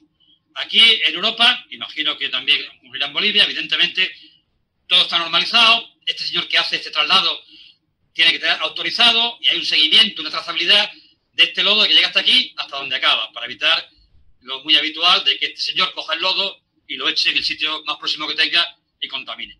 No olvidemos, por favor, que en el lodo está casi la totalidad de la contaminación que le hemos quitado a las aguas. Y si depuramos, pero no gestionamos bien el lodo, no hemos hecho nada. Y luego, el mantenimiento del propio humedal, muy sencillo y labores muy agrícolas. En la zona que estamos, el clima frío, se seca la vegetación, esto ocurre en otoño, aprovechamos para cortarla y sacarla fuera del humedal, si no esta vegetación se va a pudrir y los nutrientes los vuelva a devolver. Aquí empleamos simplemente una desbrozadora funcionando con gasolina. Para que tengan idea, un operario, que son 300 metros cuadrados, aproximadamente en una mañana, en 4 o 5 horas, corta toda esta vegetación. No hay que volver a plantar, la raíz queda abajo y brota. A veces que estamos cortando y ya está brotando. El residuo, en nuestro caso, está mandando a vertedero. Esta es la cantidad que estamos generando de residuos. Pero en Centroamérica, caso de Nicaragua y demás, plantan zaca de Taiwán, dan varias podas y como el agua no entra prácticamente en contacto con la zona aérea, de todas formas se recomienda un ensilado previo para evitar problemas al ganado, están empleando esa siega periódica de vegetación para alimentar a ganado bovino, ganado herbívoro. Vale. Problemas en el mantenimiento. No todos son, evidentemente, bendiciones en los humedales, hay problemas. Pero el problema está circunscrito a los humedales horizontales. Aquí tenemos, que vimos antes, un horizontal, la zona de llegada del agua residual, está enterrado. Eso solo se recomienda para climas fríos. Yo prefiero tener la tubería por arriba para ver si se atora, se colmata o no. Solo se recomienda que vaya enterrada cuando el clima es muy frío para evitar que se congele el agua residual. Y vemos que en la zona de llegada, donde se concentra toda la contaminación, trabajamos muy anaerobio y eso favorece la formación de una biopelícula, de un mucílago que va taponando la interfase entre la grava gruesa y la grava fina. Con lo cual el agua empieza a pasar por arriba y va poco a poco pasando por arriba y al final convertimos un humedal de flujo horizontal en superficial con el agravante de que esto no es agua tratada, es agua sin tratar y así empieza el problema, empieza a colmetarse la zona de acá, así continúa. Cuando no ha ocurrido esto, hemos buscado soluciones, hemos encontrado una solución parcial, pero que a lo largo del tiempo no funciona. Cuando empieza a ocurrir esto, ¿qué hacemos? Cogemos y echamos abajo la tubería y vaciamos el humedal. Vaciamos todo el humedal, seguimos trabajando con solo el agua discurriendo por la parte inferior, se va secando la parte de arriba y recuperamos permeabilidad y volvemos a subir la tubería. Pero los periodos que conseguimos de funcionar que son más cortos, se va agotando con más frecuencia. Con lo cual, desde Carrión, nuestra recomendación, y así, no solamente nuestra, sino de mucha gente, muchos franceses que trabajan con humedales, preferimos siempre trabajar con verticales antes que horizontales. Horizontales lo emplearíamos para aguas grises, como es muy frecuente el tema de biojardineras en Centroamérica, pero para evitar este problema, cosa que no ocurre en los verticales, yo tengo verticales trabajando hace más de 20 años sin problemas de colmatación. Y los horizontales, de todos los que tengo, todos se han colmatado. Y poco a poco los voy cambiando. Este es ya un humedal con poco remedio. Algunos ejemplos de humedales trabajando. Vean la integración perfecta en el paisaje. Plantas no pequeñas para 1.000 habitantes equivalentes, 1.500 habitantes equivalentes. Ventajas e inconvenientes de los humedales. Bueno, una ventaja importante. No olviden lo que dijimos al principio de lo que se requiere en depuradoras a escala pequeña.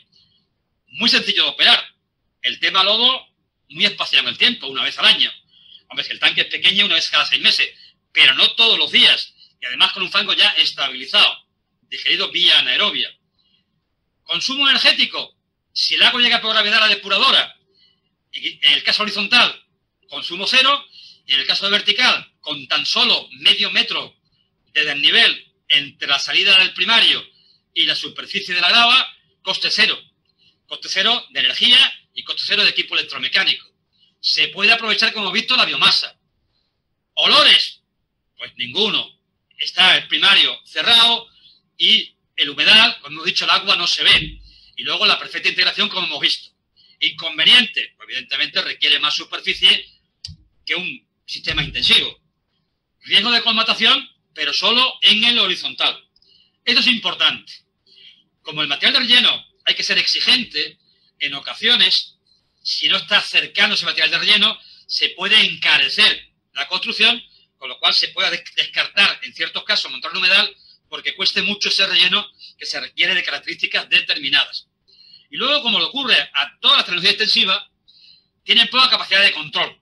Si pasa algo en el agua residual, yo no tengo botones con los que jugar. Ahora veremos algunas posibles soluciones. Otra cosa para la que estamos empleando, lo comentamos al principio, los humedales, como lechos o eras de secado mejoradas. Imaginaros o imagínense un lecho de secado, clásico, lo que veis en Bolivia, con plantas. Vamos aplicando periódicamente el agua residual hasta que llega un momento que paramos, alimentamos otro humedal que está en descanso, dejamos un periodo de secado, como dijimos antes, llega la máquina, se lleva la parte aérea y el lodo estabilizado, se hace un compostaje y como dejamos la raíz, vuelve a brotar. ¿Qué ventajas tiene plantar? La planta capta agua, con lo cual favorece el secado, la planta mete oxígeno, con lo cual estabiliza en parte el lodo, y luego la planta, el movimiento del aire, hace un efecto pivotante, de forma que favorece también la infiltración del agua a través del sustrato. Curiosamente, es una tecnología muy desarrollada en climas complicados, como es el caso de Dinamarca. Aquí está viendo la aplicación del lodo. Y fíjense, no solamente en Dinamarca, sino para poblaciones, tenemos instalaciones de aireaciones extendidas que secan el lodo en grandes extensiones de humedales. Y aquí está, una vez acabado el ciclo de trabajo, como la máquina se va llevando la parte aérea de la materia vegetal, de los tallos, con el lodo estabilizado, y esto va a compostaje, y aquí abajo queda el brote que vuelve a brotar. Y otra cosa interesante, esta combinación. Una combinación entre filtros percoladores y humedales. Tengo el filtro percolador, pero en lugar de acabar en un decantador, que siempre puede dar problemas, si el decantador no va bien y se escapan lodos, no hemos hecho nada, pues esa mezcla agua-lodos la separo en humedales de flujo vertical que trabajan de forma alternada, con lo cual hacemos una gestión integral del agua y del lodo. Sistema que se llama sistema Rizoport. Otra tecnología que no quiero dejar de mencionar, que poco a poco se va imponiendo también, son los humedales con plantas flotando. Ahora no hay grava, con lo cual evitamos los procesos de colmatación que se dan en los humedales de flujo horizontal. Empleamos plantas que también, igual que antes, meten oxígeno por el mecanismo que dijimos y a través de la erénquima. ¿Y cómo la mantenemos en suspensión? Pues las casas comerciales venden unos soportes que flotan en el agua y aquí en estas pequeñas macetas colocamos la planta pequeña para que se mantenga en flotación y erguida. Luego, poco a poco, la planta se va desarrollando y ya es autoportante, se mantiene de pie. ¿Para qué se está empleando mucho esto en el mundo? Para lo siguiente. Para hacer islas flotantes a base de materiales vegetales o a base de corcho que se disponen en embalses, en zonas contaminadas de agua, y las islas flotantes, aparte del efecto medioambiental, están captando nutrientes, están captando compuestos emergentes y están oxigenando el agua. Fíjense con el contexto este de islas flotantes. Bien, si yo les preguntara ahora cuáles son los principales hándicaps para montar una tecnología extensiva, pues muy seguramente le contestaría el requisito de superficie. No es siempre fácil encontrar superficie cuando montamos una depuradora. Y generalmente encontramos superficie, pero de malas características constructivas o en zona inundable, que no valen. Entonces, una línea de investigación que estamos llevando a cabo en el centro experimental es ver cómo podemos suplir los hándicaps de las tecnologías extensivas para ampliar su campo de aplicación. Al fin y al cabo, lo que estamos haciendo es ayudar a la naturaleza a depurar más rápido y bajo control. Como decimos, principal hándicap, superficie, vuelvo a repetir, en mi entorno, 1 metro cuadrado por habitante equivalente, y otro tema, no hay capacidad de control. En un sistema de aireación prolongada, si hay cambios o problemas, yo puedo recircular más, recircular menos, purgar más, purgar menos, tener más biomasa en el reactor, jugar con más oxígeno, con menos oxígeno. En un lagunaje, en una aplicación al suelo o en un humedal, no tengo esos botones. Ojo con los botones, que a veces ponemos muchos botones y si no sabemos manejarlo es peor. Y podemos terminar, siempre pongo esta imagen, como el amigo Chaplin, metido los engranajes por no saber dónde justamente apretar la tuerca. Los botones sí, pero siempre que tengamos gente que sepa qué botón aplicar, si no, no vale para nada. Es peor el remedio que la enfermedad. Bueno, pues para conseguir ambas cosas estamos haciendo lo siguiente. Estamos hibridando tecnología. Ahora que están tan de moda la hibridación en todo, o el mestizaje en la raza humana, estamos hibridando tecnologías. De forma que hemos desarrollado una nueva línea de tecnologías INTEX, intensivas, extensivas. Y en el caso de humedales estamos haciendo varias cosas. Estamos hibridando humedales con sistemas de aireación. Y estamos dando paso a una tecnología de humedales aireados. Tengo el humedal y por la parte de abajo estoy oxigenando. Es una tecnología aplicada, por ejemplo, en el aeropuerto de Heathrow en Londres para el tratamiento de las aguas de limpieza de aviones, que como saben lleva un compuesto anticongelante, el etilenglicol, que se degrada bastante bien en este tipo de humedales. Aquí tienen una instalación en el norte de España, en Galicia, y fíjense, ya hemos roto la frontera del metro cuadrado. Ya estamos en 0,6. Y además ya tengo botón. Ya puedo decidir si meto más oxígeno o meto menos oxígeno. Llega más carga, meto más oxígeno. Con lo cual, al combinar la tecnología, ya he conseguido disminuir superficie y dotarla de capacidad de control. Acabamos de montar esta instalación nosotros en la planta de Carrión. Está controlada por la empresa Ecolaguna con una cámara continuamente. Esta es una foto de la cámara. Y fijaros cómo trabaja. El agua llega de un primario y aquí hay 2 depósitos previos que contienen unos sacos de un material para fijar el fósforo. Pero fíjense, cuando está agotado, esos sacos se pueden sacar. No hay que tocar el resto del material. Gran ventaja. Entonces el agua entra por la parte de abajo de estos depósitos, atraviesa el material filtrante de fósforo, va rebosando, va hacia abajo, aquí están las plantas y aquí está la salida. Y esto es solamente después de un día de funcionamiento, la llegada del agua residual, la salida del tanque MOF, en nuestro caso el primario, y la salida que viene por aquí del humedal aireado. Y lo más sofisticado que estamos haciendo, es una verdadera revolución en el mundo de los humedales, es mezclarlos con técnicas electroquímicas microbianas. MET en inglés. Una breve palabra sobre lo que estamos haciendo. Esta es la fórmula bioquímica, que ya se la saben de memoria, que rige la depuración biológica aerobia de las aguas residuales. ¿Qué papel juega el oxígeno desde un punto de vista electroquímico? Pues juega el papel de aceptor de electrones. Ese es el papel del oxígeno cuando lo metemos para depurar. Recoge los electrones de las reacciones de oxidorreducción que se van dando en la depuración. Pues bien, a principios de este siglo, se ha descubierto que una bacteria que existe de tiempo inmemorial y que es ubicua, está en todas las aguas residuales y que se llama Geobacter, tiene la propiedad de pegarse a medios conductores y de actuar de puente o de enchufe para transportar electrones. De forma que si yo tengo un material conductor y se pega esta biomasa, yo puedo mandar o sacar electricidad del sistema o meter electrones al sistema. Con el paso del tiempo empezamos viendo si sacábamos energía del sistema, era poco, si le dábamos calambre al sistema para mejorar la eficiencia del sistema. Y ahora lo que estamos haciendo es trabajar con humedales en los cuales hemos cambiado el sustrato de árido, de grava, a sustrato conductor, para que actúe como aceptor de electrones. ¿Qué estamos consiguiendo? Que todo vaya mucho más rápido. Y estamos trabajando también ya muy por debajo del metro. Y además, no solamente eso, sino que estamos consiguiendo, y este ya es el humedal bioelectrogénico, con material conductor, estamos consiguiendo que los cambios de corriente que están produciendo aquí tengamos aquí unos biosensores que nos alerten y manden información al operario si está llegando carga superior a la de diseño. Si pasa eso, automáticamente el sistema tiene capacidad para coger energía almacenada en baterías y procedente de un equipo fotosintético y mete corriente al sistema para convertir el exceso de carga. Esto era impensable hace unos años, que un sistema tuviese capacidad de autorregulación, un humedal. De aquí el nombre del proyecto que le pusimos al sistema, el proyecto IMETLAN, aquí técnica eléctrica de microbianas, IMETLAN.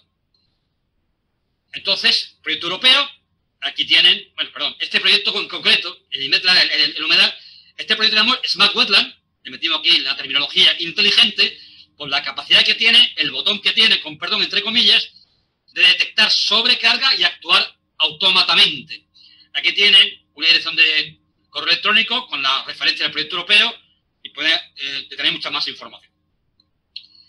Dentro, otro proyecto que hicimos es el proyecto IMETLAN, con socios argentinos, mexicanos y daneses. Y esta es una instalación en Dinamarca, trabajando ya con sistemas bioelectroactivos, sistemas conductores. Y ahora estamos sacando toda una línea de pequeños humedales para viviendas, todo ya con temas bioelectrogénicos. Fijaros lo que se ha cambiado de wetlands, hemos pasado a metlands, y met son técnicas electroquímicas microbianas, cambiándolo del inglés al castellano. Entonces ahora hablamos de metlands para referirnos a los humedales bioelectrogénicos. En definitiva, que estamos empezando a trabajar tanto en humedales como en lagunajes y aplicación del suelo, mezclando tecnologías intensivas, extensivas, buscando sinergia para acortar superficie y para dotar los sistemas de capacidad de control. Bien, no me resisto a lo siguiente, a ponerle, vamos bien de tiempo, estamos terminando, las recomendaciones para la depuración a pequeña escala. Que voy a repetir, aunque ponga pequeña escala, es también aplicable a gran escala. Y yo creo que si muchas de las personas que se dedican al tratamiento de agua residual tuvieran este decálogo delante de su ordenador, en su mesa de despacho, se ahorrarían muchos problemas y muchos errores. El decálogo dice lo siguiente. Primer mandamiento. Los estudios previos es una etapa básica del correcto diseño de una petard. Todo el tiempo que dediquemos a conocer sobre el terreno, las aguas residuales, la población, el espacio donde va a ir, la climatología, las posibles industrias, toda esa información redundará en un proyecto de mejor calidad y en menos errores. No es tiempo ni dinero tirado. Se acabó, por favor, el diseño de gabinete. Hay que pisar el terreno. Segundo mandamiento. No valen las soluciones estandarizadas. Cada petard es un traje a medida. Y añado con dobladillo, porque hay que dimensionar al año horizonte, 20 o 30 años. Tercer mandamiento. No vale para nada llegar a un sitio y tomar una muestra puntual para caracterizar el agua o medir caudal. No vale para nada. Y cuanto más pequeña la población, menos, porque fluctúa mucho más en la pequeña. Cuarto mandamiento, y también bastante lógico. No hagamos una depuradora antes de que la red de saneamiento esté correctamente bien. Si monto una red de depuradora y la red de saneamiento es un coladero, ¿de qué vale el trabajo y el dinero? Nada. Primero, arreglar el saneamiento, la red de alcantarillado y luego la depuradora. Quinto, que se nos olvida. Una planta sin un buen pretratamiento y un primario no funcionará nunca bien. Son etapas básicas, el pretratamiento y el primario. Y poco a poco, en el pretratamiento, hay que ir pensando en que las rejas manuales tendrán que ir desapareciendo y cambiarse por sistemas automáticos de desbaste. Es una implantación de poco coste, de bajo mantenimiento y que quitan una cantidad de problemas enormes de las rejas manuales de desbaste. Otra cosa que se comentó también ayer. Es imposible controlar una depuradora sin medir caudales. Imposible. El 7. Ojo a lo pequeño. Es el objetivo de la charla. A veces lo pequeño se ha tratado con más desprecio, había menos capacidad de hacer dinero, de hacer negocio, y se exige el mismo rigor a la hora de diseñar, construir y explotar lo pequeño que lo grande. Otra cosa importante. A veces vemos un humedal o vemos un lagunaje y pensamos, esto es muy sencillo, esto es un agujero, 4 piedras y 4 plantas. Ni mucho menos. Requiere diseño riguroso, construcción rigurosa y explotación rigurosa. Si no, no va a funcionar. Y ahora, los dos últimos son 2 mitos, 2 tabúes de mucho vendedor de crecepelo que intenta convencer a los alcaldes y responsables políticos. No hay ninguna petar hoy por hoy que funcione sola y sin costes. Todo requiere mantenimiento y todo tiene un coste, mayor o menor, pero nada funciona solo. Y el siguiente mito, muy de actualidad en estos momentos, no existe ninguna petar que no genere lobos. Generará más o menos. Estará estabilizado, no estabilizado, almacenado, no almacenado. Pero hoy por hoy, a futuro, Dios dirá, todas las petar generan lodos. Porque el lodo, vuelvo a repetir, es el exceso de biomasa que ha recibido de comerse los contaminantes la microfauna que trabaja en los sistemas de depuración. Si recuerdan nuestro decálogo, al final se decía 10 mandamientos que se resumen en 2. Pues el resumen, primer mandamiento del resumen. Ninguna petar va a funcionar bien si no se diseña, construye y explota. Son 3 patas. Y hacemos las 3 bien o la petar está condenada al fracaso. Y esto es una petición encarecida. No deberíamos nunca hacer una nueva petar si no está garantizada su explotación a lo largo de su vida útil. A veces hacer una petar es incrementar la contaminación. Imaginemos que unimos 3 o 4 poblaciones para hacer una petar. Y la petar no funciona. Hemos concentrado el problema de contaminación. ¿Dónde pueden encontrar referencia de todo lo que estoy hablando? Pues ahora voy a hacer un poquito de publicidad.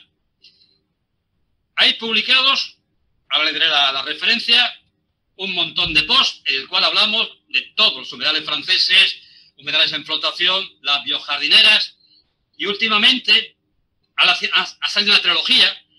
He tenido la suerte de contar con Carlos Arias, para mí uno número 1 a nivel mundial, colombiano, trabajando en Dinamarca, en la Universidad de Aarhus, con el profesor Brix, otro experto, súper experto, y esta última semana hemos sacado una trilogía donde abordamos, gracias a su gran experiencia, y mis preguntas solamente he preguntado, él ha respondido, abarcamos todo el tema de humedales. Aquí tienen el humedal que le comentabas, el registro del aeropuerto, que trata las aguas de limpieza de los aviones. ¿Dónde pueden encontrar eso? Pues en mi página. ¿Y cómo me encuentran? Pues muy sencillo. Buscan médico del agua, ahora les explicaré por qué de médico del agua, y ya me encuentran. Y ahí tienen para... Y si quieren hacer seguidor, pues encantado.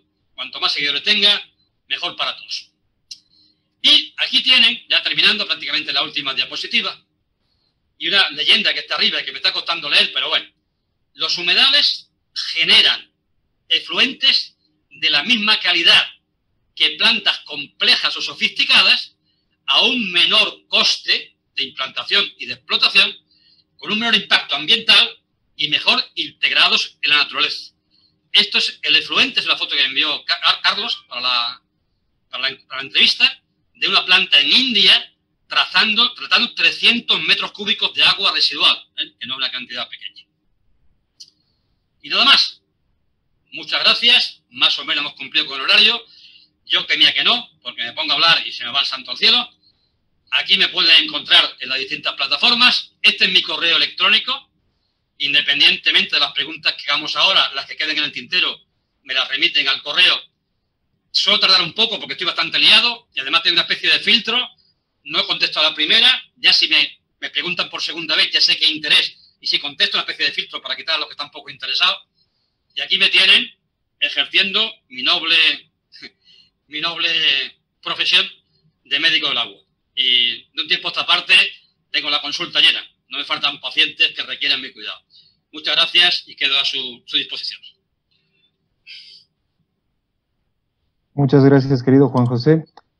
Antes de pasar a las preguntas, y les comento a todos los participantes que pueden formular a través del chat, también ya tenemos por Facebook. Quería aprovechar la oportunidad, Juan José, para que nos dieras tu opinión, por favor. No sé si voy a indicar bien los términos. Si se puede hablar de trazabilidad e identificación de rastros del COVID en las aguas residuales? Sí, eso es un tema muy candente. Vamos a ver, sí se encuentran las aguas residuales, en los lodos está más discutido todavía, sí se encuentran fragmentos del COVID. Con lo cual, hoy por hoy, la seguridad que tenemos es que el agua residual no transmite, no es patógena, no tiene patogenidad, no contamina. Se encuentran fragmentos del COVID. Eso se quiere emplear como alerta temprana. Es decir, entre otras cosas, porque los primeros ensayos que se hicieron, se detectó COVID en agua residual en sitios donde había muy poca incidencia. Eso ha llevado, aquí en Europa y en España, a que un montón de gente se haya puesto a analizar aguas residuales. No es tan fácil. Hay que hacerlo bien. Hay que hacerlo de forma coordinada. Hay que saber qué es lo que se está buscando. Hay que estar empleando los métodos oficiales aprobados. Y ahora yo me hago una pregunta. Me hago una pregunta porque se está invirtiendo mucho dinero. Aquí en España tenemos muchos rebrotes y, sin embargo, mucha gente que está midiendo ahora restos de COVID en agua residual no me está sirviendo de anticipo. Hombre, encontrar a posteriori sí, hombre. Si hay enfermo lo va a encontrar seguro. Que se está encontrando. Pero esa ventaja que tenía de ser como un anticipo, oye, está pasando esto, en este momento todavía no está claro. A futuro, cuando dejemos de estar desde el punto de vista epidemiológico tan encima del tema, y no se esté haciendo tantas PCR y demás, pues sí, el control de las aguas residuales periódico nos servirá de alerta para decir, oye, en esta población, ¿qué está ocurriendo? Y aquí en España se está llegando incluso a sectorizar las capitales por barrios para buscar el agua residual en sitios concretos. Hay que tener cuidado porque cada agua residual es diferente, influye mucho la componente que tenga, las industrias, el tiempo de permanencia del agua en el colector. Es decir, que sacar conclusiones genéricas no es válido ni fácil. Es decir, que hay que ir poco a poco y madurando el tema. Resumiendo, si encontramos restos de COVID en el agua residual, no encontramos COVID entero en el agua residual, el virus, ni siquiera se ha encontrado en las propias heces. Si no se encuentran las heces, no se va a encontrar en el agua residual. Y esto de emplear las aguas residuales como alerta temprana se tiene empleando tiempo para ver, por ejemplo, la eficiencia de las vacunas. En países de Centro Europa y demás se pone la vacuna y se controla el agua residual para ver la eficiencia. Pero hoy por hoy todavía el sistema le falta afinar. Gracias, Juan José. A ver, ahora sí pasamos a las preguntas de los asistentes. Por acá, Eric nos dice, ¿una mayor cantidad de chimeneas no favorecería la transferencia del oxígeno al agua residual? ¿Cuál es el efecto de una alta precipitación sobre los humedales? Nos indica. En dos partes. Bien. Sí, perfecto. 2 por 1. Hoy estamos de rebaja. Nosotros hemos hecho ensayos, incluso no solamente hemos puesto más tuberías, sino en las fotos se ha visto que hemos colocado una especie de, como en las casas, unos ventiladores, y la verdad que no compensa. Con que tengamos un punto de salida y un punto de entrada es más que suficiente, y lo importante es la intermitencia. La mayor parte de oxígeno la conseguimos en la intermitencia. Oye, que si llueve, pues sí, lo único que puede ocurrir, está cayendo agua, se va a diluir, la biomasa está adherida al soporte, es igual que si llueve sobre un lecho bacteriano, el sistema no se va a afectar en más. Va a entrarle, por supuesto, más agua residual, está lloviendo, pero digamos no se afecta, el posterior deja de llover, el sistema se ha afectado, no, ni mucho menos, porque la biomasa está protegida dentro del soporte, dentro de la piedra. Perfecto, Juan José. Tenemos más preguntas. Acá Yesenia Espinosa nos pregunta por Facebook y también voy a conjuncionarla con otra pregunta. Dice, ¿se puede implementar las plantas macrófitas en humedales? Y ahí complemento esto con esta otra que ¿es posible convertir un sistema de tratamiento por lagunaje a un sistema de filtros con helófitas? Vamos a ver. Macrófito es un tema genérico. Y si buscamos etimología, macrófito es planta grande. Es decir, que de un punto exagerando, pues un manzano pues es un macrófito, ¿no? Hablamos más de helófitas. Helófitas, que son estas plantas que viven una parte inundada y una parte aérea. Helófita, digamos, la palabra apropiada desde el punto de vista botánico. Helófitas. Voy a repetir que helófitas de los lugares in situ. Ahí tenéis la totora famosa, que sería helófita prácticamente a emplear ese tipo de humedales. En cuanto a convertir un lagunaje, pues va a depender de varias cosas. Si hacemos un humedal con plantas flotantes, la cosa es más sencilla, puesto que solamente hay que colocar el soporte y colocar las plantas. Si hacemos humedales horizontales o verticales, la cosa puede ser más complicada porque hay que ver qué altura tiene, si no es demasiada altura la que tiene el sistema. En el caso horizontal no es tan complicada, pero en el vertical más por el tema de las tuberías. Es decir, muy simple de hacer, de convertir un lagunaje en un sistema de planta en flotación, más complicado de hacerlo en un humedal subsuperficial y mucho más en un vertical. Gracias, Juan José. Continuamos. Perdón, ¿estabas continuando? No, y por supuesto el ófita, que es la palabra, digamos, recomendable para el tipo de planta, el ófitas. De acuerdo. Franz Alvarado nos dice, ¿el pH es un factor en el tratamiento de aguas residuales por humedales? Esta respuesta te la contesto de forma genérica, como en cualquier sistema de tratamiento. No olvidemos que en última instancia, las bacterias que están depurando en el suelo, las bacterias que están depurando en humedales, las bacterias que están depurando en lodos activos, las bacterias que están depurando en lagunajes son las mismas. Entonces, un pH que afecta a la vida de la bacteria afecta a un humedal y afecta a cualquier sistema biológico de depuración. Perfecto. Marcela Meneses nos dice, ¿un sistema familiar sería válido económicamente, en un sistema familiar sería económicamente válido instalar sistemas verticales? Sí, siempre y cuando tenga ese medio metro de nivel. Si tiene que acudir a bombeo, no es recomendable el vertical. Puedo repetir que a pequeña escala, en viviendas y sobre todo si tenemos separación de aguas negras o aguas grises, el horizontal va muy bien y le recomiendo o bien que se vaya a mis posts de biojardinera o que busque biojardinera a los amigos de Costa Rica, a mi querida amiga Maritza, ahora se me ha olvidado el nombre de ACEPESA, esa es su organización, que son unos grandes expertos en Costa Rica y en toda Centroamérica de humedales para viviendas. Perfecto. A ver, nos dice Zulma Sonia Herbas, para emplear humedales como estabilizador de lodos, ¿qué parámetros de diseño tendríamos que utilizar? El parámetro de diseño es la carga, el kilogramo de materia seca por metro cuadrado. Y va a depender mucho del entorno en el cual te muevas. En un entorno como el nuestro, donde tenemos inviernos fríos y ciertos niveles de precipitación entre 500 y 100 milímetros año, estamos trabajando entre 60 y 80 kilos de materia seca de lodo por metro cuadrado y año. 60-80 kilos de materia seca de lodo metro cuadrado de año, pero que hay que adaptarlo a cada entorno. En la famosa guía, de la que tanto estamos hablando, y a veces es posible que algún día sea realidad, porque le hemos dedicado mucho esfuerzo a muchas personas, tiene 800, nada más y mucho menos que 800 páginas. Es una pena que esté en un cajón. Ahí están los parámetros de dimensionamiento por piso ecológico de todas las tecnologías, no solamente las extensivas y las intensivas, y también hablamos del tema de los lechos de secado mediante humedales. Y están las cargas aplicables por piso ecológico. Sí, justamente, esperemos que pronto este material esté disponible para todos. Te aseguro que soy el principal interesado. Juan José, otra pregunta, y esta es bastante interesante respectiva a nuestro medio. Indica Brenda Cárdenas, ¿cuál es la temperatura mínima en la que puede trabajar el humedal? Ya que acá en Bolivia, sobre todo en el altiplano, se llega a temperaturas por debajo de cero. Sí, ¿Eso afectaría de alguna manera al funcionamiento? Nos indica. La hemos visto antes. Estamos trabajando. El agua residual siempre va a llegar con un cierto nivel de temperatura, incluso en invierno, por los aportes de agua caliente. La biomasa que trabaja está por debajo, está protegida. Nosotros, incluso en invierno más frío, recomendamos dejar la biomasa que cortamos arriba para que toda especie de colchón y amortigue las temperaturas. Evidentemente baja con el rendimiento, pero no separa el rendimiento. Y hemos visto, y tengo información, si quieres la puedo pasar, de rendimiento específico trabajando en climas complicados en Centro Europa y demás con humedales cumpliendo parámetros.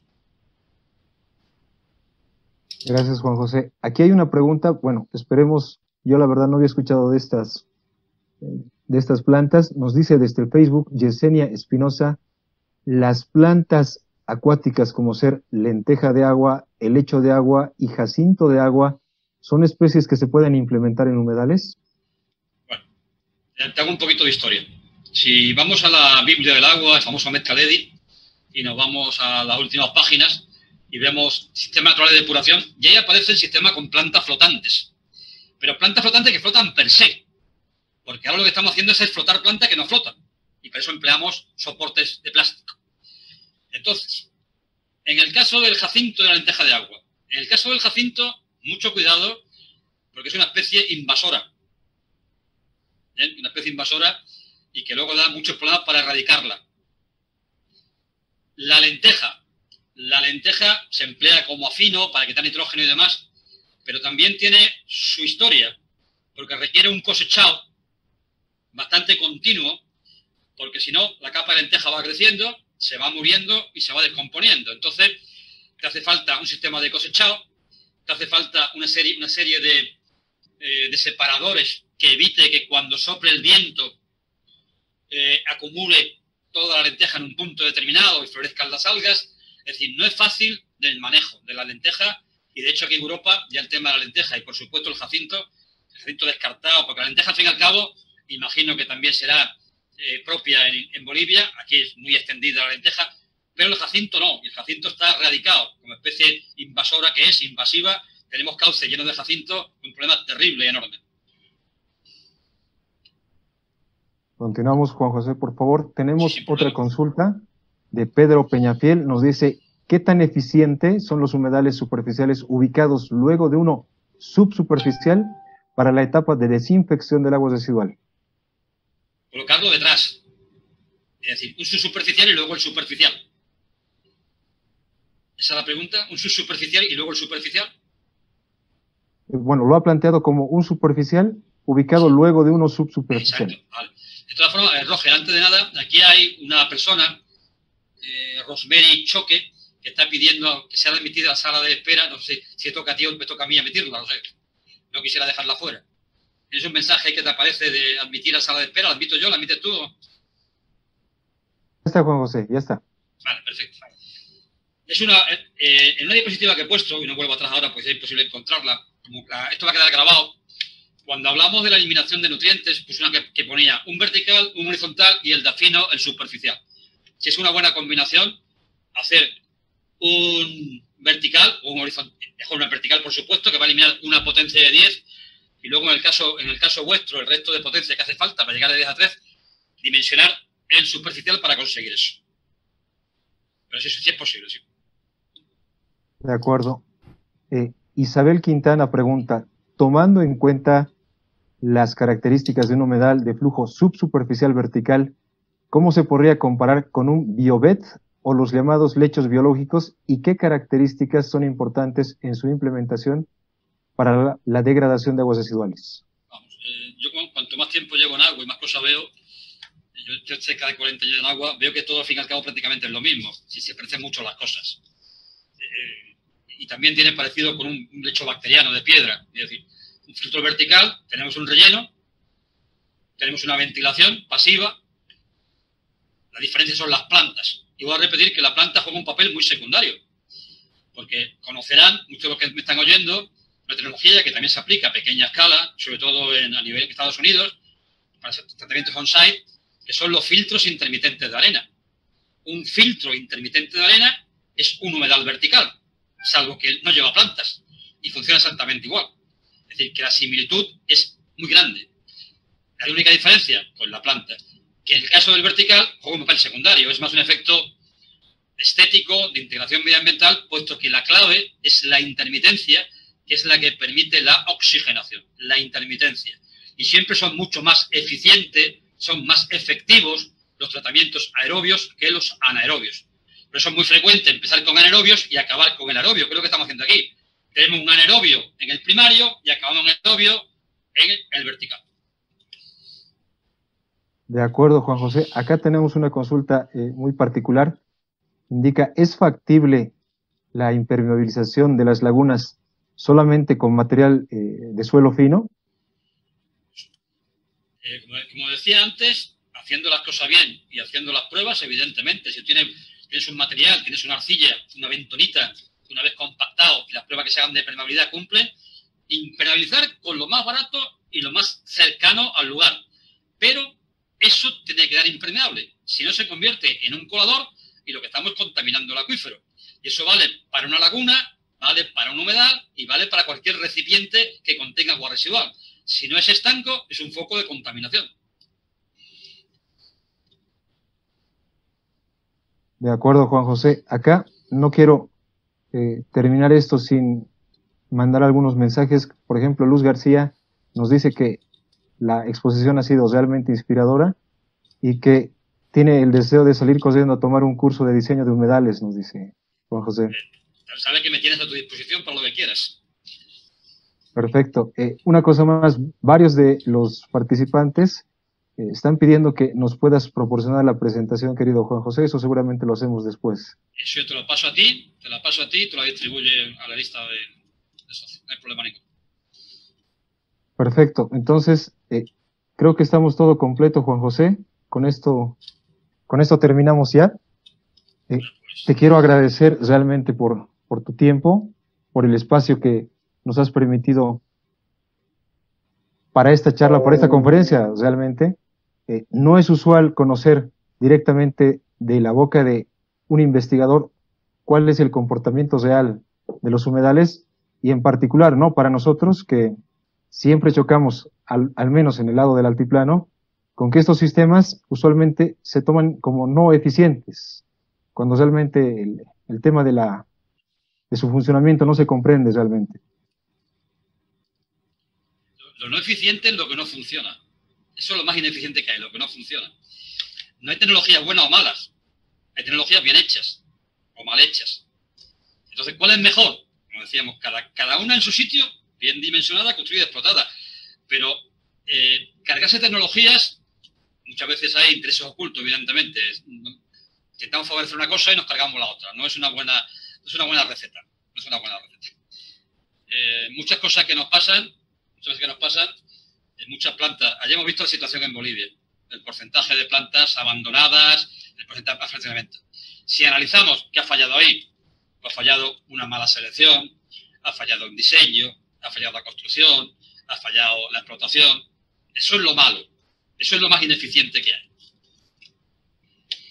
Y por mí, pues muchas gracias. Cuentas conmigo para lo que te haga falta. Gracias a todos los oyentes que se han mantenido hasta el final. Mi correo electrónico lo tienen ahí. Vuelvo a repetir, muy ocupados, pero suelo contestar bastante a lo que me preguntan. Tendrán la presentación en breve y les dejo que tengo que comer. Y ya es un poco tarde para mi cena hoy. Muchas gracias y cuídense mucho. Cuídense mucho. Mil gracias, Juan José. Nada más que agradecerte una vez más y despedir a todos nuestros participantes. Nos vemos el día de mañana. Muchas gracias a todos. Hasta luego. Hasta luego, gracias.